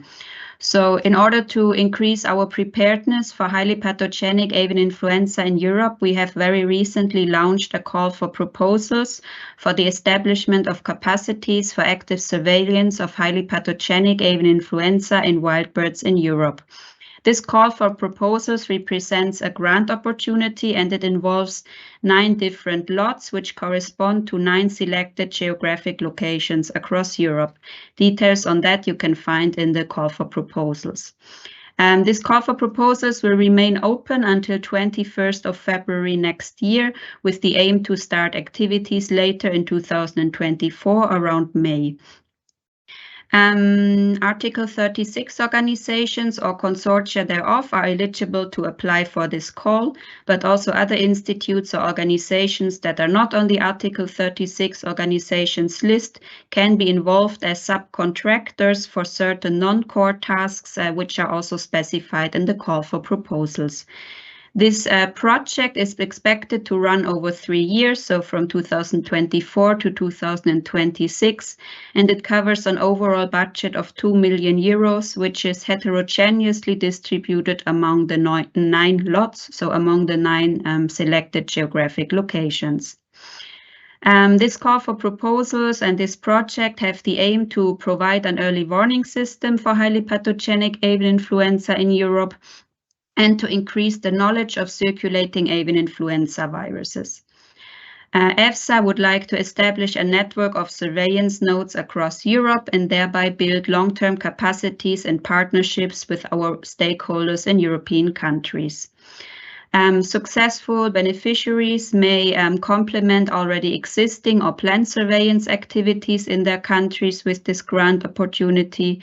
And of course, the overall idea is to make surveillance results available as quickly as possible by providing pipelines for the rapid detection and identification of avian influenza viruses. Then finally, this work is a very dynamic work. So every year, the different hosts or different times of the year may be targeted by the sampling and by the surveillance. So there is a lot to come in this area. Thanks a lot for your attention, and we're looking forward to your applications. And now I would like to pass the floor back to Giselle. Thanks a lot. Thanks to all the speakers for this very informative session. I would like to highlight that we are ahead of time of a quarter of an hour, more or less. So I will really warmly encourage you to pose questions regarding the different calls. If you have curiosity, questions, doubt, please, this is the opportunity that we have made for you today to ask more questions. So I will go through what we have received so far. So we are entering officially in the question and answer session for part 2 now.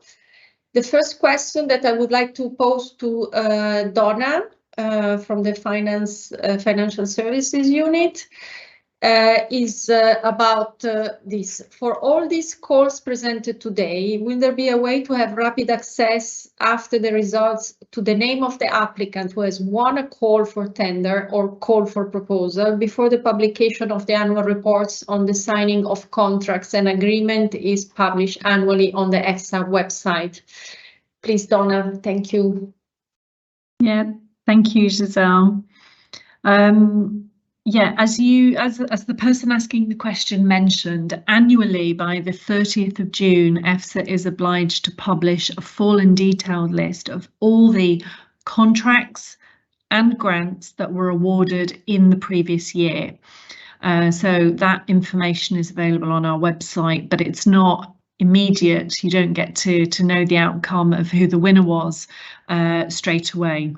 Now, one means of finding out that information for procurement procedures, specifically open calls, they are subject to publication of not only a contract notice when we launch the call, but a contract award notice when the contract is signed, and that has to be published in the EU official journal within 30 days of the contract signature. So certainly for procurement open calls, you can go back to the call for tenders on the e-tendering website in TED, and you can have a look at the contract notice in the EU official journal and eventually the contract award notice as well. So that is more immediate. But for the negotiator procedures in procurement and also for the grants, there is no immediate way of being notified who's been awarded those contracts or grants. If you are, however, a tenderer, so if you've participated to the procurement procedure, or you have participated to the grant call, if you ask in writing, if you're unsuccessful, you may be entitled to receive information on the name of the winner. Okay, whether you're entitled to receive that information really depends on what stage of the evaluation your offer or proposal progressed to. So that's defined in the financial regulation, who can have access to which information. It depends how far their offer progressed. So I'm afraid I don't have a short answer for you that it's yes. You can definitely get it annually. For a more immediate reply, certainly for open calls, you can access that information looking at the EU official journal contract award notice for anything over €140,000. Back to you, Giselle.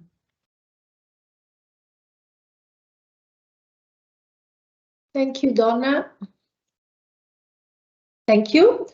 So we move to the next question. This is for Christina. For the EU-FORA slide, can a fellow work on an already ongoing project, like a Horizon project? Christina, please.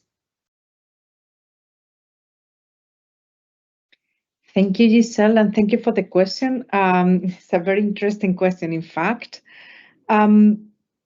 Yes, we please keep always in mind that the possibility of that we need to avoid the possibility of EU double funding, so double EU funding. Apologies. So, but unless the fellow has already been awarded a grant or some funding to be trained in a project, the use of existing networks and consortia and existing projects in order to apply for EU-FORA fellowship is actually largely recommended, and not to rely only on the focal point support in order to search partners. So I highly recommend potential applicants to search for partners among existing projects and projects that are ongoing and projects in which they have already applied in a consortia. So, for example, these Horizon projects. So, but always keeping this in mind, the need to avoid this EU double funding. But if the project is not the same, if the project doesn't have the same objectives, the use of these existing consortia is highly recommended. So back to you, Giselle. Thank you for the question.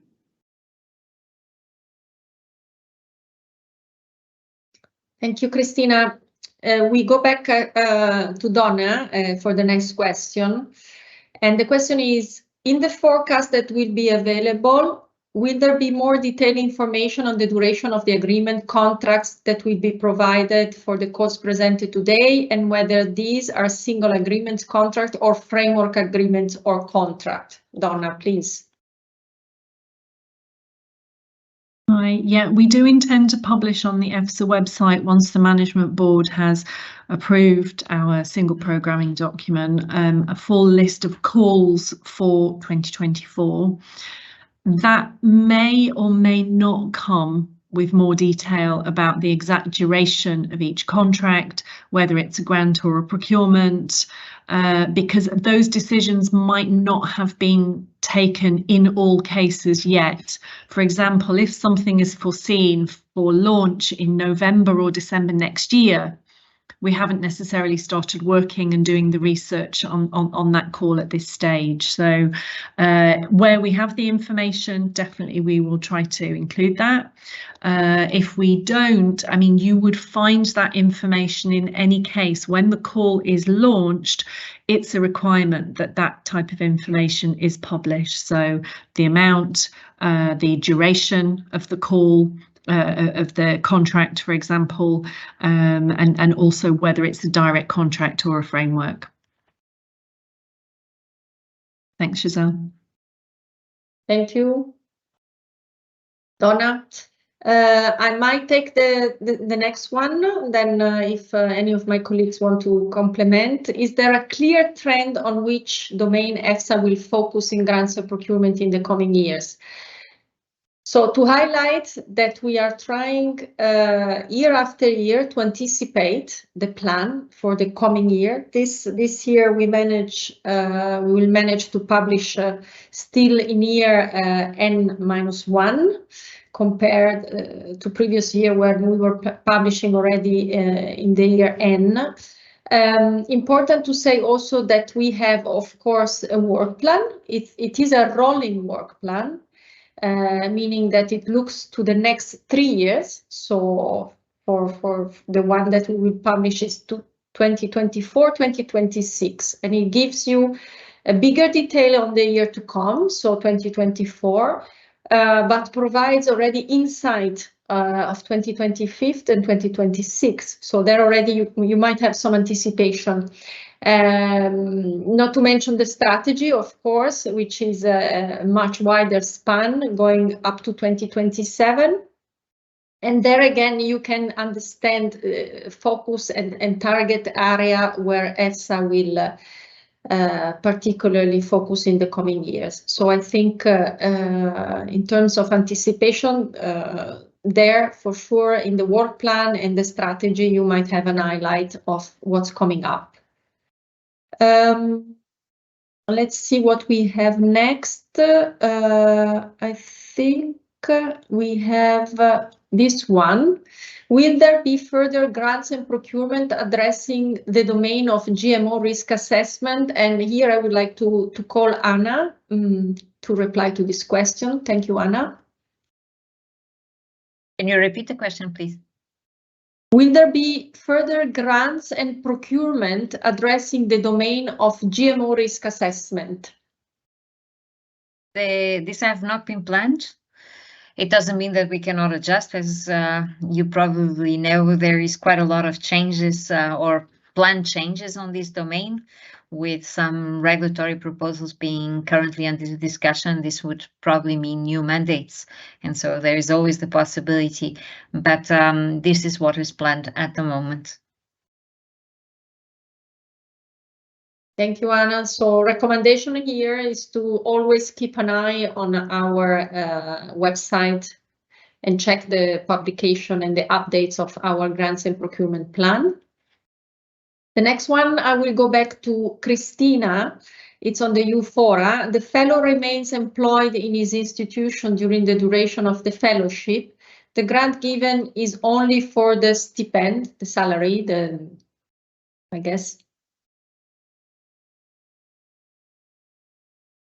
Thank you, Giselle, and thank you for the question. Well, the grant is 55K, so I think it's a very nice stipend if it would mean only for the stipend. No, I kindly ask my colleague Donna to intervene in case I make any mistake with the correct terms for the financial or the financial terms. But no, the grant is meant to these 55K that are to be given to the awarded consortium of fellow sending organization and hosting site are meant to are intended to support the costs incurred by both organizations it's obvious that the organization incurring very likely the higher costs is the fellow setting organization, since by applying they commit themselves to keep the contract or the administrative status of the fellow during the totality of the fellowship, so the 12 months. That is, the fellow needs to remain a staff member of the organization during that time, while at the same time they need to be released of their tasks in order to follow the work program. However, the grant is also intended to support, and here we're always talking about supporting the costs also incurred by the hosting side when, for example, during the hours of supervision that are foreseen in the fellowship. So, but the grant, just to say, I think that the form of the grant is a direct grant, financing not linked to costs. So EFSA doesn't prescribe how the amount needs to be split between both organizations. That's completely left at the discretion of the consortium, because it would certainly depend a lot on the actual costs of both organizations, and that we are all aware that will depend on the countries that where both organizations are based, and so on and so forth. And also that means that there is no justification of costs. EFSA doesn't request a justification of the costs incurred. So I think that maybe this has replied the question. But so it's not only for that, it's intended to support all the costs incurred by participation in the fellowship. Thank you, Christina. There are another couple of questions always on EU-FORA. Maybe the first one has been already replied, but if you can reply also those last two questions. Okay, let me check. Is the EU-FORA fellow an individual working in an organization as defined by Article 36 to be sent to another hosting organization? Well, yes, the fellow needs to be a staff member of the fellow sending organization, but it's very important to note that the fellows are not applying individually. Their organization apply as part of the consortium. So they belong to the organization. The organization has identified the fellow. In fact, the fellow needs to be identified in the application because there are certain criteria that need to be met by the fellow himself or herself, but they don't apply individually. So they apply, both organizations, the fellow sending organization and the hosting site, both are Article 36 organization from two different member states, Iceland or Norway, and they apply in consortium. And yes, in any case, please note that the call is open, so you have all the call documents on the website. And of course, you can always come back to us, to our to the EU-FORA email address, or also to EFSA procurement for any more detailed questions that you may have. And so with this, I go back to you. The floor is yours, Giselle.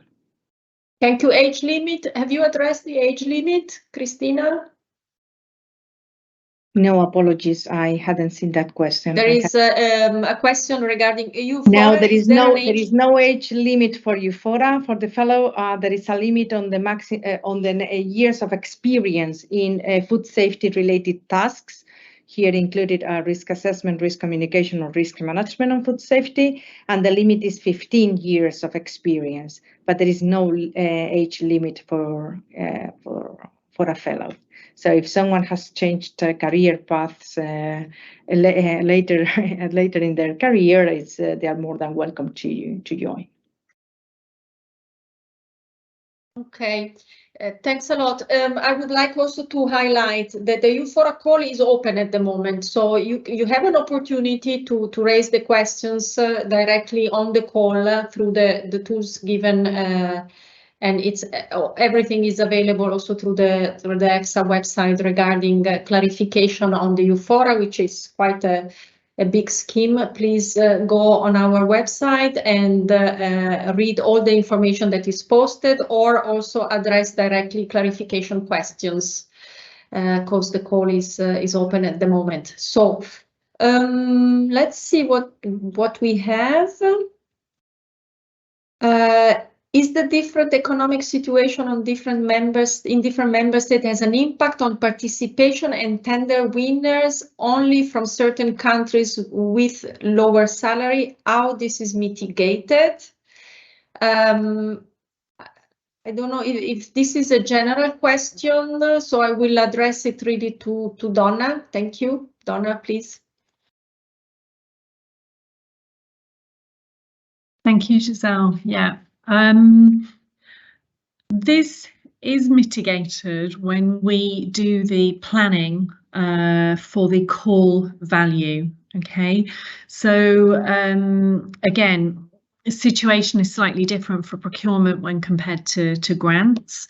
But when we're looking at procurement, we will try to come up with a call cost estimation before we launch the call, so we know what is the maximum amount of money that EFSA is willing to pay for this service. And we base that call cost estimation on information that we will find out in the market. So we may do a market analysis to understand a little bit the pricing in that field.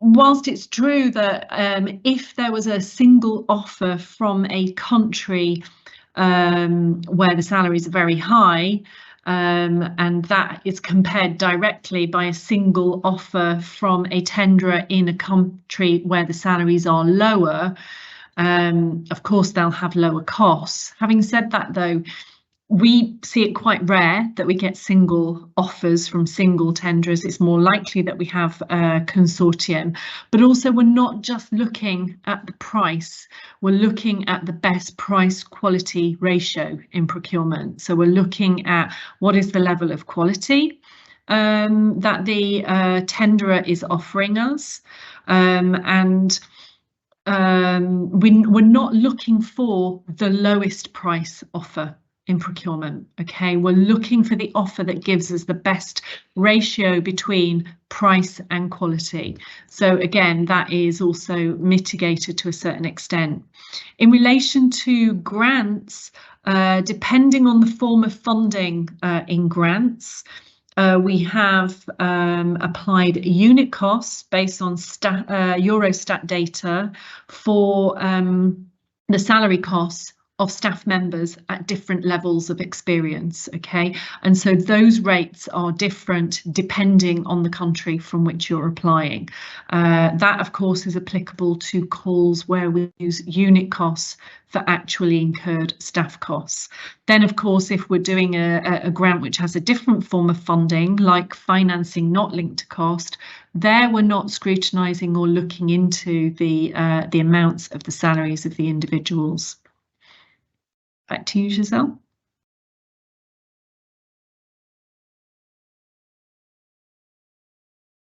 Thank you. Thanks, Donna. There is a question that maybe you as a financial expert will understand better, because for me it's not completely clear. Is there a control system ensuring that a grant is indeed dedicated to the owner by his/her organization?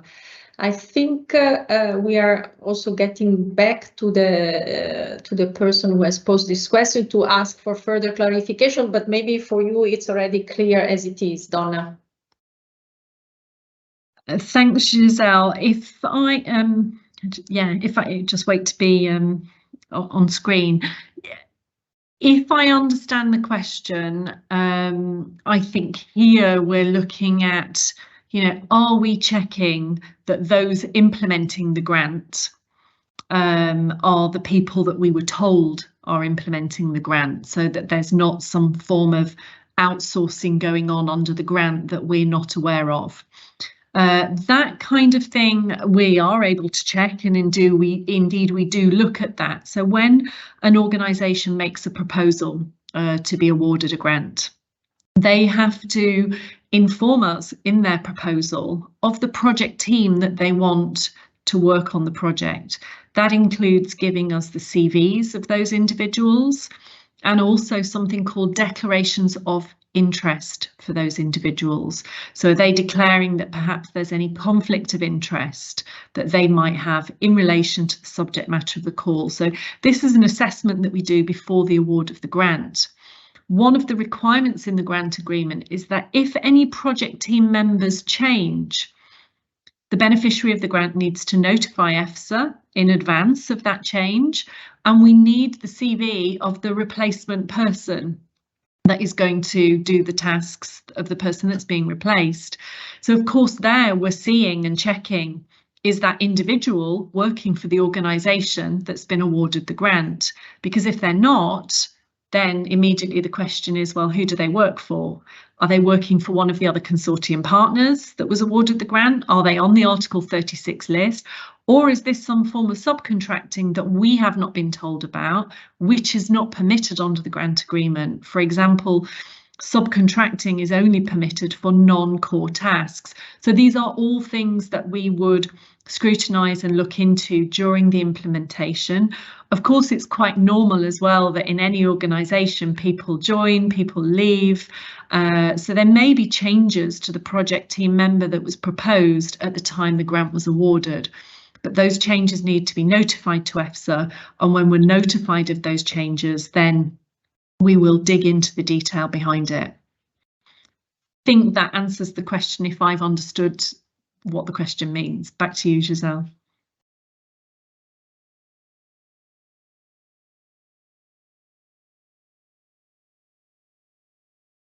Thank you, Donna. Yes, the slide deck will be made available together with the recordings. I think I can answer. Gorgias has also answered. I'm not sure. Yes, there is another question. Is there a minimum required time duration for which a company is registered or listed as per Article 36?